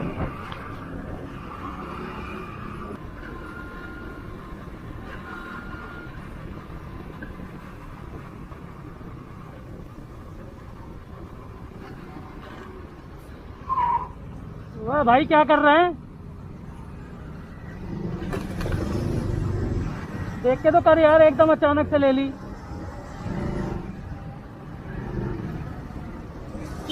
अब क्या है ना, वीडियो तो आपने देख ली, ठीक है, आपने सब कुछ देखा, क्वालिटी कैसी थी, मैंने क्या क्या चीजें परचेज करी है, ठीक है, सब कुछ आपने देख लिया। पर सबसे आप जो मेन चीज भूल गए वो है लाइक करना और सब्सक्राइब करना। प्लीज यार वो जरूर कर दिया करो, क्योंकि जानते हो ना, रेवेन्यू कहीं से तो आना चाहिए। ये जितना ही पैसा लग रहा है ये कहीं ना कहीं से तो वापिस आना चाहिए, जब भी तो इन चीजों का फायदा होगा। दूसरा क्या है कि ये जो DJI कैम है ना, इसकी एक चीज मैं सबसे खास आपको बता देता हूँ।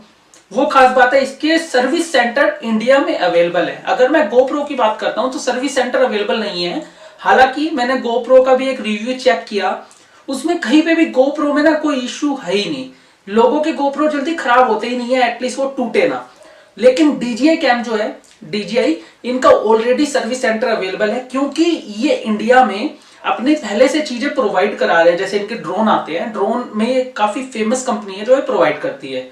तो आप ये याद रखिए कि अगर आप सर्विस सेंटर के पर्पज से भी चीजें देख रहे हैं तो DJI ओस्मो कैम बेहतरीन है और ओवरऑल परफॉर्मेंस रियल में बहुत ज्यादा अच्छी है। मैंने ये जो वीडियो है ना 1080p में रिकॉर्ड करी है, इसको मैंने 4K में रिकॉर्ड नहीं किया है, तो उसके बावजूद भी इतनी अच्छी क्लैरिटी आपको दिखाई दे रही है। इसकी देख रहे हो जो वॉइस, मैंने कोई माइक यूज नहीं किया है, मेरा हेलमेट का शीशा बंद था और मैंने इस तरीके से चिन पे लगाया हुआ था, वहां से आवाज वो कनेक्ट हो रही थी और देख लो कितने साफ आवाज आ रही थी।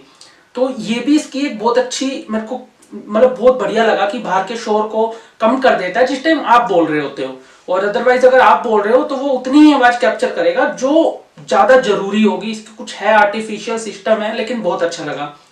अब सबसे जो इसमें मेन पॉइंट है मैं आपको बताता हूँ, DJI कैम आपको 20,000 रुपीज के अप्रोक्स शो करेगा ऑनलाइन में, पर आप ऑनलाइन मत लेना। रीजन क्या है कि अगर आपकी कोई प्रॉब्लम आती है तो आप डीलर को अप्रोच करोगे। ऑनलाइन में अगर आप Amazon से लेते हैं, फ्लिपकार्ट से लेते हैं, वो बैंगलोर से भेज देंगे, कर्नाटका से भेज देंगे, आप उसकी सर्विस के लिए कहां जाओगे, आप किस डीलर को अप्रोच करोगे, पॉसिबल ही नहीं हो पाएगा। तो सबसे अच्छा तरीका मैं बता रहा हूं, या तो आप जाइए चांदनी चौक, ठीक है, या फिर आप जाइए कनॉट प्लेस, ठीक है। कनॉट प्लेस में आपको दास स्टूडियो है, या आप CP में जाओगे तो वहां पे तो बहुत सारी शॉप है और रजिस्टर्ड भी है, बहुत सारी बड़ी बड़ी शॉप है, आप उनसे लीजिए, ताकि अगर कोई इशू आता है इन फ्यूचर आप जाके उनको डायरेक्टली दिखा सको, ठीक है, कि मेरी ये डिवाइस प्रॉब्लम आई है। वो अपने डीलर को कांटेक्ट करेंगे जो उनका मेन जो पर्सन है, वहां से आपको रिप्लेसमेंट इसकी प्रोवाइड हो सकती है। तो अगर आपको ये वीडियो अच्छी लगी है अभी तक, ठीक है, और सब कुछ मैं सही बता रहा हूं आपको सब कुछ सही लग रहा है, तो प्लीज यार चैनल को सब्सक्राइब कर दो और वीडियो को प्लीज इस बार शेयर जरूर कर देना। Thank you so much.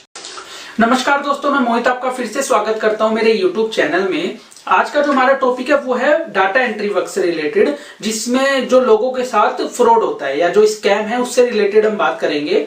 तो चैनल में आगे बढ़ने से पहले प्लीज मेरे चैनल को सब्सक्राइब कर लीजिए और वीडियो को लास्ट तक देखिए।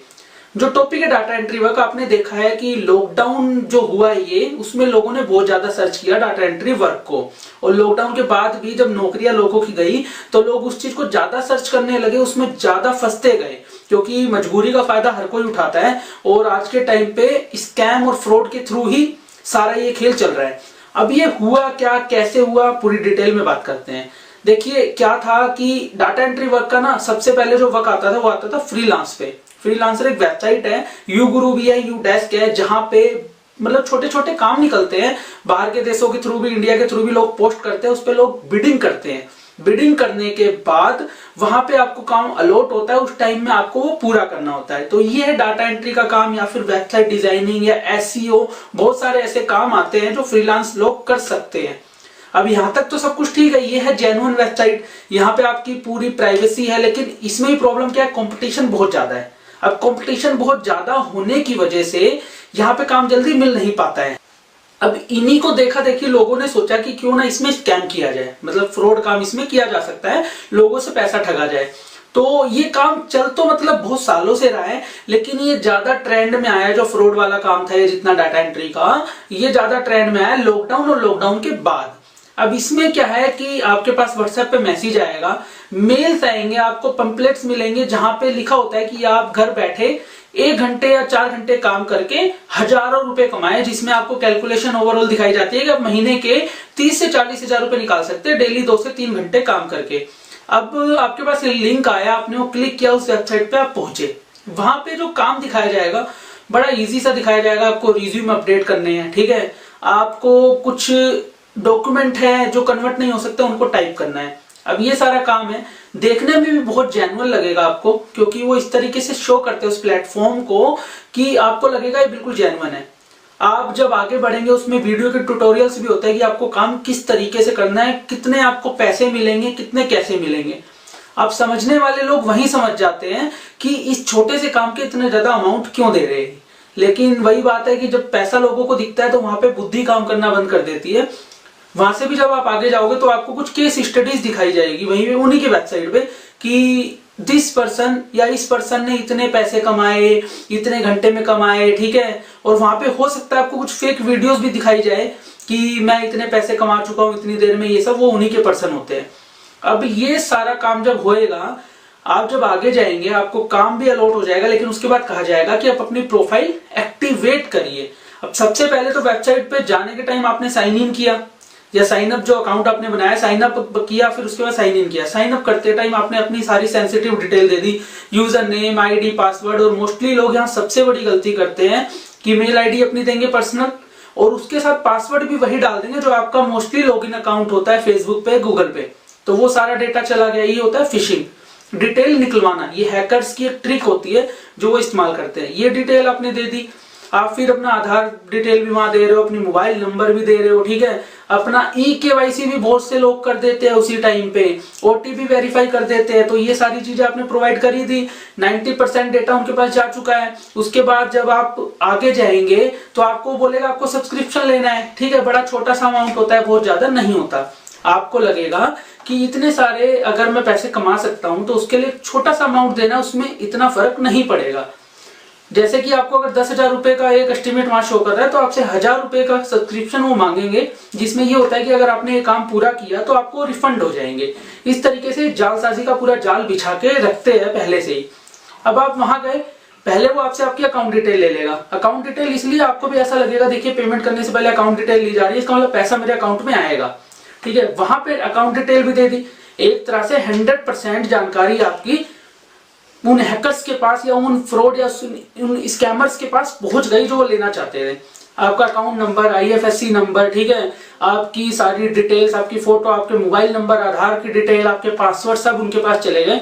फिर फाइनल जब आप पेमेंट करोगे, प्रॉपरली पेमेंट उसी तरीके से आगे प्रोसेस होगी जैसे होती है।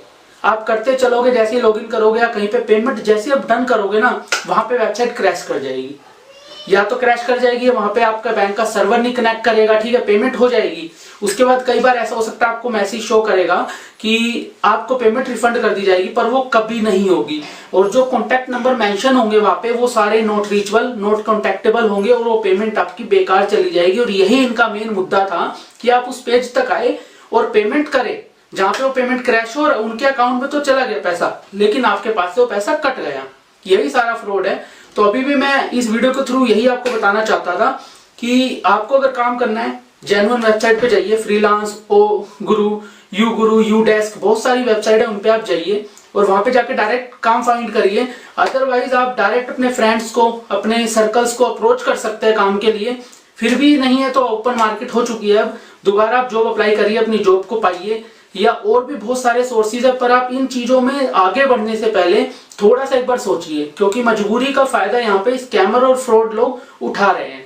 उम्मीद करता हूँ वीडियो यूजफुल भी लगी होगी और अच्छी भी लगी होगी। अगर सब कुछ सही है तो आप प्लीज सब्सक्राइब करिए चैनल को। मुझे कमेंट करके बताइए अगर मैंने कुछ मिस किया है, और भी अगर आप कोई वीडियो मेरी तरफ से चाहते हो तो आप मुझे बताइए, ताकि मैं उस पर रिसर्च करूं, केस स्टडीज पढूं और आपको वो वीडियो शो कर पाऊं। बाकी एंड तक बने रहने के लिए thank you so much.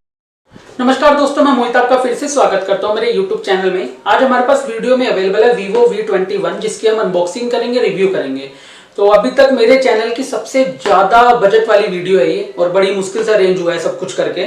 So please इस वीडियो को लास्ट तक देखना और चैनल को सब्सक्राइब करना मत भूलना। वीडियो के नेक्स्ट पार्ट में आपको पूरी अनबॉक्सिंग मिलेगी, अनबॉक्सिंग आप देखिए, उसके बाद फिर हम आगे बात करें। तो सबसे पहले तो हमारे पास मोबाइल अवेलेबल है, इसकी हम अनबॉक्सिंग कर रहे हैं। बॉक्स हम ओपन करेंगे और सबसे पहले हमारे पास निकला है मोबाइल, जो थोड़ा सा साइड में गिर गया था, और इसकी ये मतलब उतार लेते हैं जो भी पॉलीथीन है। ये मोबाइल है, देखिए कैसे रेनबो शेडो है, साइड में रखते हैं इसको। और यहाँ पे इसके थोड़े से डॉक्यूमेंटेशंस और पिन्स जो साथ में प्रोवाइड की जाती है, सिम कार्ड इजेक्टर, वो सब प्रोवाइडेड है। एंड एक सिलिकॉन कवर इन्होंने प्रोवाइड किया है, काफ़ी अच्छा है और प्रोटेक्शन देता है। डाटा केबल अवेलेबल है साथ में, चार्जिंग अडेप्टर अवेलेबल है 33 वोट का। ये इनका 33 वोट का चार्जिंग अडेप्टर है, जो काफ़ी सही है और बड़ा भी है थोड़ा सा, बट कोई नहीं, 33 वोट है तो चलेगा। लीड है 3.5 mm जैक के साथ, बट फ़ोन में 3.5 mm जैक अवेलेबल नहीं है। तो साथ में इन्होंने अडेप्टर दिया है अलग से, जॉइंटर, सो ये भी अच्छी चीज़ है। बट 3.5 mm जैक ना होना थोड़ा सा मतलब डिसअपॉइंट करता है। तो ये इसके अडेप्टर है साथ में, अभी हमारे हाथ में ना मोबाइल अवेलेबल है, इसको आप थोड़ा सा देखेंगे ना तो ये देखिए इसमें रेनबो शेडो है और जो पीछे मेटल यूज़ किया गया है ना, ये मेटल ही से में सेरेमिक ग्लास होता है वो यूज़ किया है। साथ में फ्लैट इसका स्लीक डिज़ाइन है और मोबाइल ना इतना पतला है, जो पहले मोटरोला के फ़ोन आते थे ना पतले से, उस टाइप का मोबाइल है। प्रोटेक्शन बहुत अच्छी दी गई है, इन डिस्प्ले फिंगरप्रिंट है। साइड में आपको वॉल्यूम बटन और पावर बटन साथ में मिलेगा। ओवरऑल अगर मैं इसकी बात करूं, अंदाजा ये होगा 175 से 180 ग्राम के बीच में मोबाइल। और अगर मैं बात करूं ना इसकी प्रीमियम की, तो पकड़ने पे लगता है कि प्रीमियम मोबाइल है, आप यूज़ कर रहे हो। काफ़ी हल्का है, 4000 mAh की बैटरी है इसमें। सो ये थोड़ा सा वीक पॉइंट है बट ओवरऑल ओके है। अगर मैं इसके प्रोसेसर की बात करूं तो इसमें MT के डायमेंशन 800 आता है 5G के साथ। और दूसरी इसमें अगर मैं इसकी वेरिएंट की बात करूं तो 8GB प्लस 128GB स्टोरेज आती है इसमें, और आप 256 में भी इसको ले सकते हो। और जो इसमें रैम यूज़ की गई है ना वो LPDDR4X है, तो उसकी स्पीड रियल में बहुत अच्छी होती है। अब इसका जो सबसे बड़ा फोकस है ना वो है सेल्फी। इसके सेल्फी के कैमरे में बहुत सारे फंक्शन प्रोवाइड किए गए हैं और कैमरे में इतनी क्वालिटी डाल दी गई है सेल्फी के अकॉर्डिंग। तो ये मोबाइल अगर मैं बोलूँ पूरा मतलब सेल्फी के लिए ही बना है।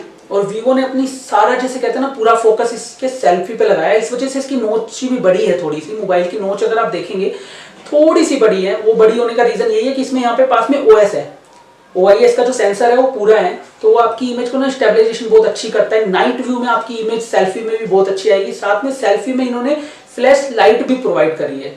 आपको सैंपल्स वीडियो में साथ में मिलेंगे, आप देख सकते हो, अदरवाइज मैं उनको अलग से भी प्रोवाइड कर सकता हूँ अगर किसी को रिक्वायरमेंट हो। अब अगर मैं बात करूँ ना इसकी ओवरऑल परफॉर्मेंस की, गेमिंग के लिए ठीक नहीं है मोबाइल, ठीक है, बट अगर आप इसमें वीडियो एडिटिंग करते हैं तो बहुत ज़्यादा बेस्ट है। और मोबाइल की जो क्वालिटी देखी जाए कैमरे की बहुत अच्छा है। इसका जो पीछे का कैमरा है जो मैंने इसमें नोट किया है, इसका पीछे का कैमरा जो है 64 MP का है, मेगापिक्सल का, OIS के साथ है ये भी। और इसका AI बहुत ज़्यादा ज़बरदस्त है। इसके साथ जो मैक्रो कैमरा है वो 2 MP का है और जो इसका वाइड एंगल कैमरा है वो 8 MP का है, जिसकी परफॉर्मेंस अच्छी है दोनों की। अब इसका जो फ्रंट कैमरा है ना वो इसका फोकस है, वो है 44 मेगापिक्सल का OIS के साथ। और यही इस कैमरे का, इस मोबाइल का मेन पॉइंट है। अब अगर मैं इस मोबाइल की बात करूं ना, जो ये मेरे पास मोबाइल है और भी इसके फंक्शन अगर मैं बताऊं, जो इसकी थिन है ना वो 7.29 mm है, जो काफ़ी कम है। पहले मोटरोला के मोबाइल इतनी थिन मोबाइल प्रोवाइड किया करते थे, बट अभी ना मोबाइल इतने थिन आते नहीं है कैमरे की वजह से। हालांकि जो इसका कैमरे का बम्प है अगर उसको मैं मिला देता हूँ तो ओवरऑल ये नॉर्मल मोबाइल जितना ही है, बट वैसे मोबाइल बहुत थिन है, इसका वेट भी बहुत कम है। साथ में अगर मैं इसमें देखा जाए तो एक थोड़ी सी मुझे चीज़ गलत लगी, इन्होंने ना ईयरफोन जैक हटा दिया है इसमें से। तो इन्होंने क्या किया है कि C टाइप में एक अडेप्टर प्रोवाइड किया है लीड के साथ, और उस वजह से इन्होंने स्लिम करने के चक्कर में ना इन्होंने 3.5 mm का जैक हटा दिया है। और इसमें एक माइक आपको मिलेगा और साथ में एक नॉइस कैंसिलेशन आपको मिलेगा। अब ओवरऑल जो मैंने इस पर नोट किया है तो उसमें सबसे बड़ा जो हाईलाइट का पॉइंट है, इसका इन हैंड फील बहुत ज़्यादा औसम है, वो मैं आपको पहले भी बता चुका हूँ। साथ में वीवो क्या करता था, पहले जो मोबाइल प्रोवाइड करता था ना वो प्रो में प्रोवाइड करता था 5G, जो इन्होंने पिछले 2 मॉडल निकाले। बट फर्स्ट टाइम इन्होंने वीवो की अपनी रियल सीरीज जो इनकी वी की सीरीज आती है उसमें इन्होंने डायरेक्टली 5G वेरिएंट प्रोवाइड किया है, तो ये भी एक अच्छी बात है। और 30,000 की रेंज में ही मिलता है आपको। 2500-2600 रुपये का कैशबैक मिल जाएगा HDFC या कोटक महिंद्रा के कार्ड से। मतलब ठीक है, आपको 27-28 हज़ार की रेंज में ऑनलाइन आपको प्रोवाइड हो रहा है। अगर आप शॉप से लोगे तो शायद आपको 500-600 रुपये महंगा पड़ सकता है, क्योंकि डीलर चार्जेस वहाँ एप्लीकेबल होते हैं।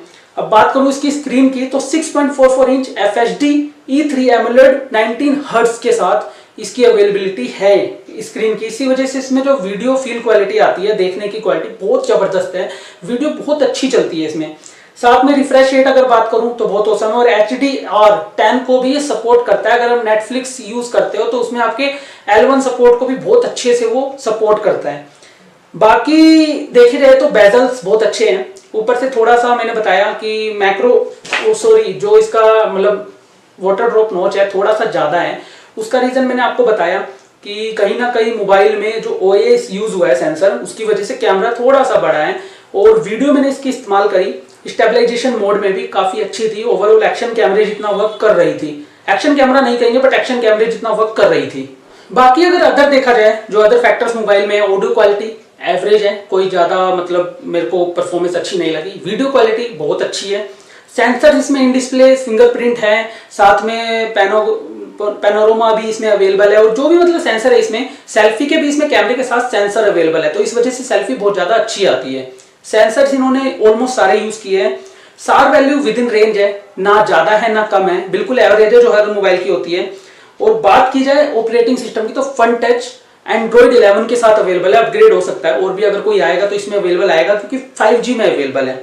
दूसरा अगर बात की जाए, इसमें एक सबसे बड़ी फंक्शन इसमें प्रोवाइड किया गया वर्चुअल रैम। इसकी जो रैम है आपको 8GB मिलती है, बट इसे आप 3GB वर्चुअली अपग्रेड कर सकते हो। आपको इसका ऑपरेटिंग सिस्टम आपको एक फैसिलिटी प्रोवाइड करता है। और बाकी अगर मैं इसकी हाईलाइट बताऊं ना, यहाँ पे जो सबसे बेस्ट लगी है मोबाइल में, सबसे पहले तो थिन है, लाइट वेट है। थिन मोबाइल आपको इतनी रेंज में नहीं मिलेगा, ठीक है, और आपको शायद कोई कंपनी प्रोवाइड कर भी नहीं रही है इतना थिन मोबाइल। ओप्पो बात कर लीजिए, आप सैमसंग बात कर लीजिए, आप सोनी बात कर लीजिए, कहीं पे भी आपको इतना थिन मोबाइल नहीं मिलेगा। दूसरा जो इसकी मतलब फील्ड टच है ना, काफ़ी अच्छा है। और मैंने जैसे ट्रैक एंड टैक चैनल है यूट्यूब का, मैंने वहाँ पे भी देखा, उन्होंने मोबाइल को फैक्ट्री भी ट्राई किया तो टूटा नहीं है। मैं फैक्ट्री ट्राई नहीं कर सकता हूँ, सॉरी, ये रिव्यू मैं आपको नहीं दे पाऊंगा। बाकी कोशिश करूंगा कि आपको 1 महीने बाद इसकी प्रॉपर बता सकूं कि कैसी परफॉर्मेंस है, या 1 महीने तो एटलीस्ट 15 डेज तो मुझे चाहिए इसको यूज करने के लिए, कि आपको कैसी परफॉर्मेंस रहती है इस मोबाइल की, वो आपको मैं बता सकूं। अगर ओवरऑल आपको अभी तक की वीडियो अच्छी लगी है तो प्लीज लाइक कर दीजिए, शेयर कर दीजिए, प्लीज सब्सक्राइब करना मत भूलिए। उम्मीद करता हूँ कर तो देंगे, काफी बजटेबल वीडियो है और काफी मतलब पैसा लग गया इस वीडियो पे, तो अब प्लीज थोड़ा सा सपोर्ट करिए ताकि ऐसी वीडियो में आपको ला। स्मार्टफोन जब से हमारी लाइफ में आए, हमको बहुत सारी उन्होंने फंक्शनैलिटी प्रोवाइड करी। एक तरह से कहा जाए तो लैपटॉप या कंप्यूटर का 90% वर्क आज हम मोबाइल पे कर लेते हैं, और उनमें हमको सबसे ज़्यादा मदद करता है मोबाइल्स के ऐप्स। अब इन ऐप्स में ना कई बार बहुत ज़्यादा कन्फ्यूजन क्रिएट हो जाती है कि हम कौन से ऐप इस्तेमाल करें और कौन से ना करें। बहुत सारे इसमें स्पैम भी होते हैं, तो उन्हीं में से कुछ ऐप मैं आपके सामने लेके आया हूं जो आपको बहुत अच्छे बेनिफिट प्रोवाइड करते हैं, आपको फंक्शनैलिटी प्रोवाइड करते हैं। तो मैं मोहित आपका स्वागत करता हूं मेरी वीडियो में, और अभी तक अगर आप मेरे चैनल पे फर्स्ट टाइम आए हैं तो चैनल को सब्सक्राइब कर दीजिए, और जो पुराने व्यूवर्स हैं जो मेरी वीडियो देख पा रहे हैं, प्लीज वीडियो को लाइक करना और प्लीज शेयर जरूर करना। तो सबसे पहला जो ऐप है मेरा एनडॉक्स एनकोड। अब क्या होता है कि बहुत बार ना हम देखते हैं कि हमारे मोबाइल में ना पीडीएफ फाइल भी है, एक्सेल फाइल भी है, वर्ड फाइल भी है, तो हम उसको यूज करने के लिए या तो वीपीएस सॉफ्टवेयर डाउनलोड करते हैं, WPS कहते हैं जिसे।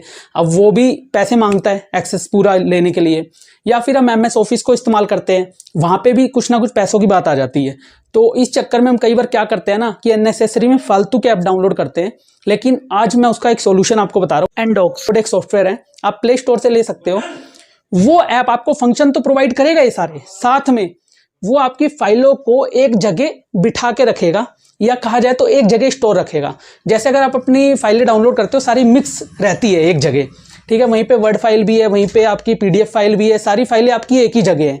लेकिन वो ऐप क्या करता है कि जब आप एक्सेल पे क्लिक करोगे ना, तो आपको एक्सेल की ही फाइल दिखाएगा, तो ढूंढने में इजी रहेगी। अगर आप PDF पे क्लिक करोगे तो PDF की फाइल ही दिखाएगा। साथ में आप सारे MS ऑफिस के और WPS वाले जितने फंक्शन है वो आप इस्तेमाल कर सकते हो।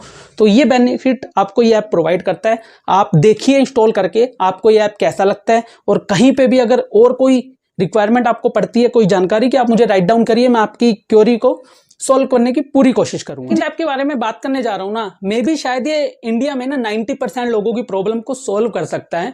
और सबके घर में बच्चे होते हैं जो अननेसेसरी मोबाइल को बहुत लंबे लंबे टाइम तक इस्तेमाल करते हैं, और बच्चे इतने ज्यादा स्मार्ट हो गए हैं कि खुद ही वीडियो चेंज कर लेते हैं, खुद ही गेम खेलते हैं, तो उनको रोकना बहुत मुश्किल हो पाता है, उनके आगे कोई बहाने भी नहीं चल पाते हैं। तो वहां पे आप ऐप इंस्टॉल कर सकते हो, डिसेबल टच। अब इससे बेनिफिट आपको ये होता है कि जब मान लीजिए आप अपने बच्चे को कोई वीडियो लगा के देते हो ना, यूट्यूब पे आप कोई वीडियो उनको लगा के दीजिए पढ़ाई वाली, और वहां पे डिसेबल टच को ऑन कर दीजिए, तो वो स्क्रीन वहीं पे जैम हो जाएगी, खाली वो वीडियो ही प्ले होगी जब तक आप उसको दोबारा इनेबल नहीं कर देते। तो ये फंक्शन आपको प्रोवाइड करता है। और मे बी अभी तक का मतलब मुझे जो मैं आपको ऐप बता रहा हूँ पांचों, उसमें से ये वाला मेरे को सबसे ज्यादा बेनिफिशियल लगा अपनी लाइफ को देखते हुए भी, और ज्यादातर लोग जो मेरी वीडियो देख रहे होंगे या जो अपने घर में बच्चों से परेशान होंगे। जो तीसरा ऐप है ना जिसके बारे में हम बात करने जा रहे हैं, बहुत ज्यादा मतलब चर्चा में रहता है, इस ऐप का नाम है एज। ये आपको गूगल प्ले स्टोर पे मिलेगा, लेकिन जो स्पेलिंग इसकी है वो है ZEDGE, जेड इसमें साइलेंट है। अब ये ऐप ना आपको एक ही जगह पे बहुत सारे HD वॉलपेपर, आपको रिंगटोन्स, क्योंकि क्या होता है ना, मार्केट में कोई भी नया गाना आता है तो आपको ना उसकी रिंगटोन लगानी होती है। अब वो कई बार डाउनलोड करने के चक्कर में ना क्रैक वेबसाइट पे से वायरस को इनविटेशन देती है। तो ये एक ऐप ऐसा है जो आपको बहुत अच्छी फंक्शनैलिटी प्रोवाइड करता है, एक ही जगह रिंगटोन फाइंड करने के लिए, वॉलपेपर, साथ में लाइव वॉलपेपर।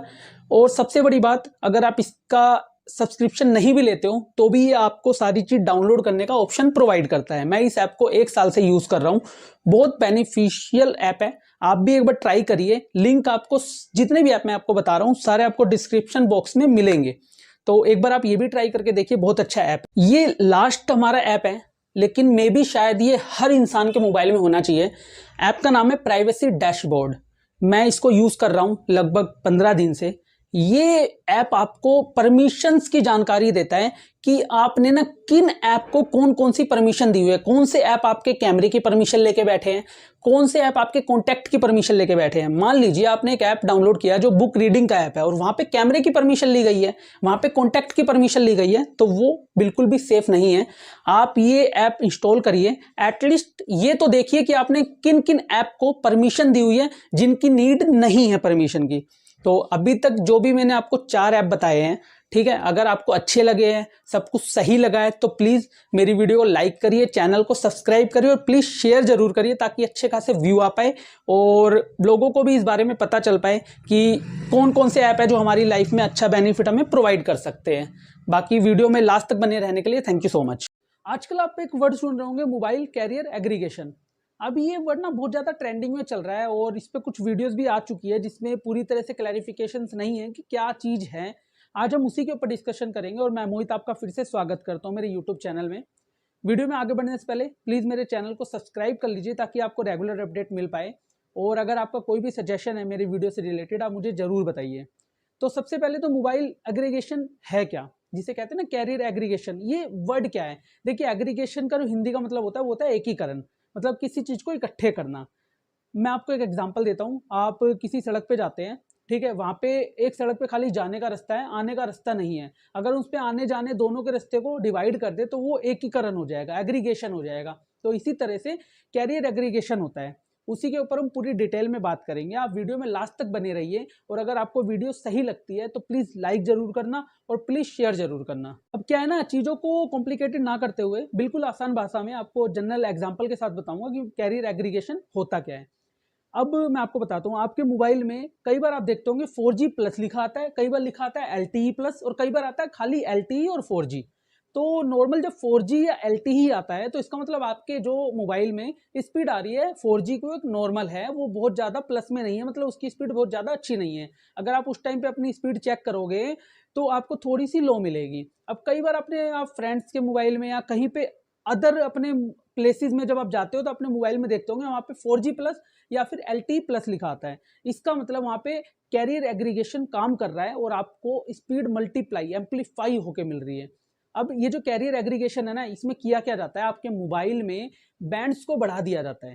ठीक है, जैसे नॉर्मल आपके मोबाइल में अगर 2 बैंड है, वो 2 बैंड काम कर रहे हैं, तो मोबाइल एग्रीगेशन वाले फोन में 4 से 5 बैंड डाल दिए जाते हैं जिसके थ्रू आपको स्पीड मल्टीप्लाई होके मिलती है।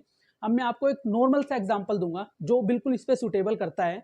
आप अपने घर में एसी इस्तेमाल करते हो, आपके पास एरिया में इलेक्ट्रिसिटी कम आती है, मान लीजिए 140 आपके पास इलेक्ट्रिसिटी आती है, आपको 220 की नीड है। अब आप उसमें एसी चलाओगे तो आपका एसी ऑपरेट नहीं कर पाएगा, वर्किंग नहीं कर पाएगा। उस केस के लिए आप उसमें इस्तेमाल करोगे स्टेबलाइजर। स्टेबलाइजर आपको मल्टीप्लाई करके इलेक्ट्रिसिटी एसी को प्रोवाइड करेगा जिससे आपका एसी सही से चल पाएगा। तो सेम मोबाइल एग्रीगेशन जो कैरियर एग्रीगेशन होता है वो भी इसी तरीके से काम करता है। दूसरा एग्जांपल इसमें एक और है जो मोस्टली यूट्यूबर ने दिया है और वो बिल्कुल परफेक्ट भी है। आप इससे भी समझ सकते हैं कि एक सड़क है जिसपे पहले सिंगल वन वे रूट था और वहां पे लोग जाते थे, लेकिन ट्रैफिक बढ़ने की वजह से वहां पे रोड में जाम लगने लग गया। फिर उस रोड को बढ़ा के 2 वे कर दिया गया, एक आने का एक जाने का, जहां पे जाम की समस्या खत्म हो गई। लेकिन अब वहां पे गाड़ियां बढ़ गई, वहां पे यूजर बढ़ गए, तो वहां पे फिर से जाम लगने लगा, तो फिर उसकी लेन को बढ़ा दिया गया, एक लेन से वो 2 लेन का कर दिया गया रोड। तो इसी तरीके से एग्रीगेशन होता है। आप अपने मोबाइल में देखना, आपको वहां पे बैंड शो होते हैं। मोबाइल के डिस्क्रिप्शन में आपको एक सॉफ्टवेयर का लिंक मिलेगा, उस सॉफ्टवेयर का मैं नाम नहीं ले रहा हूँ, पल्ली आपको लिंक मिलेगा, आप उसको सॉफ्टवेयर को डाउनलोड करके इंस्टॉल करके आप देख सकते हो कि आपके मोबाइल में कितने बैंड है, कितनी आपकी स्ट्रेंथ आ रही है मोबाइल में, वो सारी चीज़ आपको शो करेगा।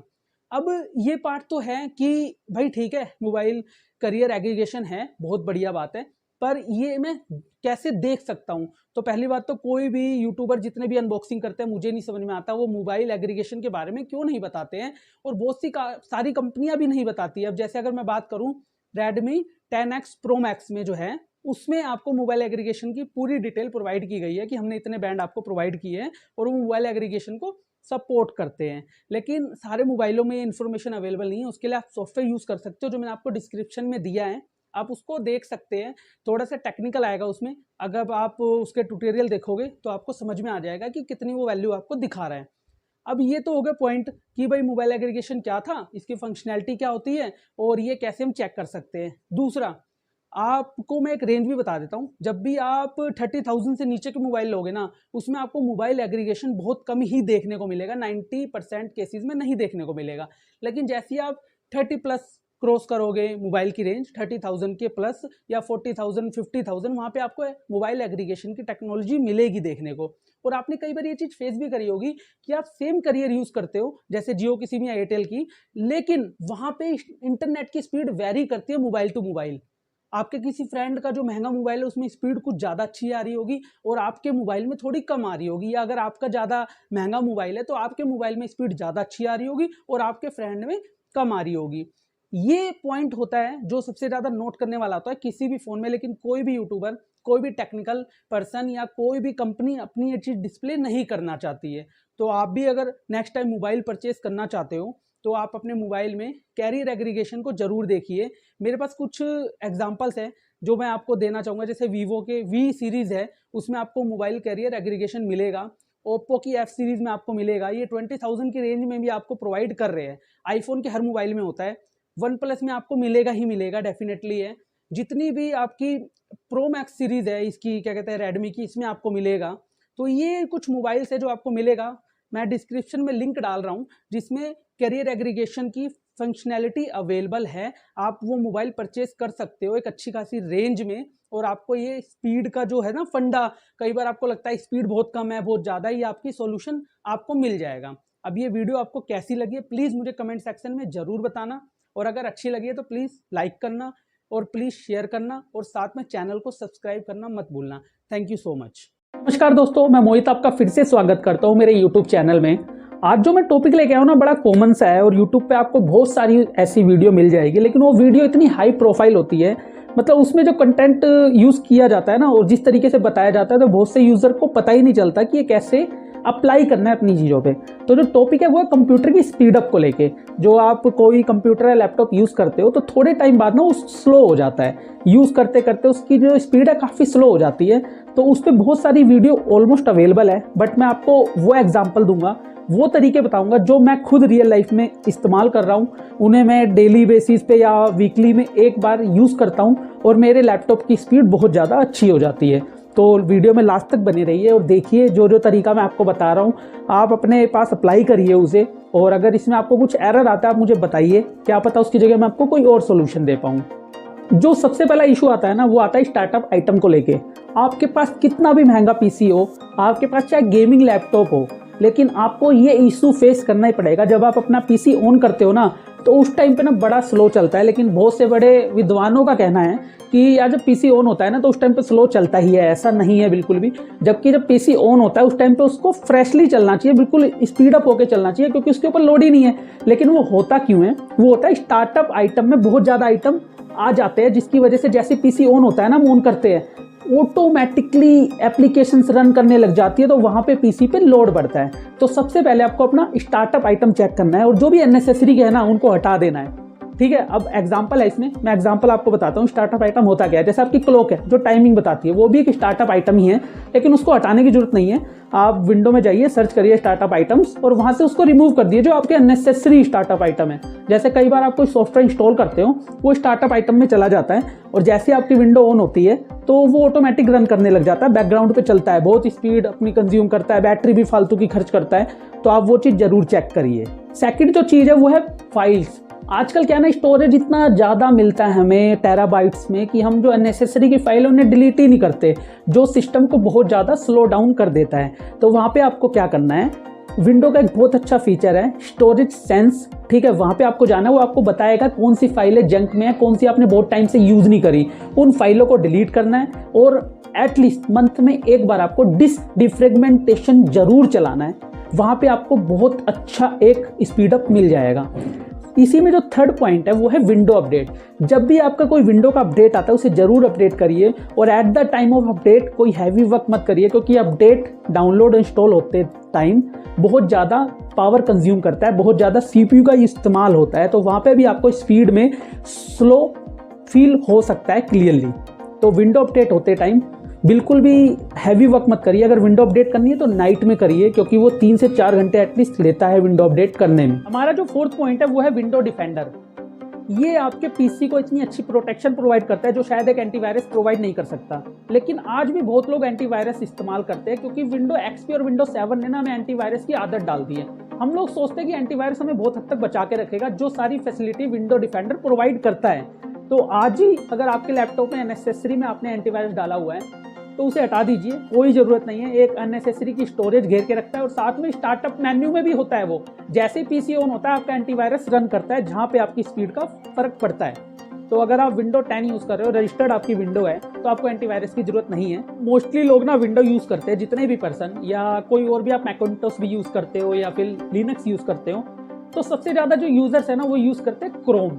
और शायद आप जानते नहीं हो, क्रोम ना बहुत ज़्यादा PC का इस्तेमाल करता है एक्सेस होने के लिए, बहुत ज़्यादा CPU का यूज़ करता है वो। उसको आप ऑनलाइन चेक करोगे ना, तो अगर आप क्रोम चला रहे हो ना तो समझ लीजिए वो 3 टाइम आपके PC को यूज़ कर रहा है। तो अगर आप क्रोम यूज़ कर रहे हो, वहाँ पे आपकी स्पीड में कंप्यूटर में ज़रूर फर्क पड़ेगा। क्रोम की जगह आप फायरफॉक्स यूज़ करिए, सबसे बेस्ट है। अगर आप PC में यूज़ करते हो ओपेरा यूज़ करिए, काफ़ी छोटे साइज़ में आता है, और सबसे बड़ी बात कंप्यूटर की स्पीड पर उससे फ़र्क नहीं पड़ता है। तो आज अगर आप क्रोम यूज़ कर रहे हो अभी, तो ज़रूर चेक करना ओपेरा डाल के कि कितनी आपकी स्पीड आती है, और एक बार क्रोम से कंपेयर करके। अदरवाइज कंट्रोल और डिलीट करोगे तो आपको परफॉर्मेंस का एक ऑप्शन आता है, वहाँ पे जाके आप चेक कर सकते हैं कि क्रोम चलाने पे कितनी हमारी पावर यूज़ हो रही है और ओपेरा चलाने पे कितनी हो रही है। मैंने इसको रियल लाइफ में यूज़ किया है, देखा है, जब भी मैं आपको यहाँ बता रहा हूँ। फ़र्क पड़ता है, स्पीड का बहुत ज़्यादा फ़र्क पड़ता है। जो लास्ट वाला है ना, एक तरह से आपके लिए बोनस टिप है। अगर आपका PC फिर भी बहुत ज़्यादा स्लो चल रहा है, आपको लग रहा है कि इन सब चीज़ों को इस्तेमाल करने के बावजूद भी मेरा PC सही से वर्क नहीं कर रहा है, बहुत ज़्यादा स्लो है, तो आप अपनी रैम अपग्रेड करिए। अगर फिर भी आपको इशू लगता है, ठीक है, तो आप अपनी जो आपकी हार्ड ड्राइव है, जिसे हम HDD कहते हैं, आप उसे SSD में कन्वर्ट कराइए। ज़्यादा कॉस्टली नहीं होता है, 3 से 4 हज़ार रुपये में हो जाता है। वहाँ पे आपकी स्पीड पे ज़रूर फ़र्क पड़ेगा, क्योंकि SSD ना आपके स्टार्टअप मेन्यूज़, आपके सॉफ्टवेयर को ओपन करने की टाइमिंग, सब चीज़ों को बिल्कुल सेट कर देता है।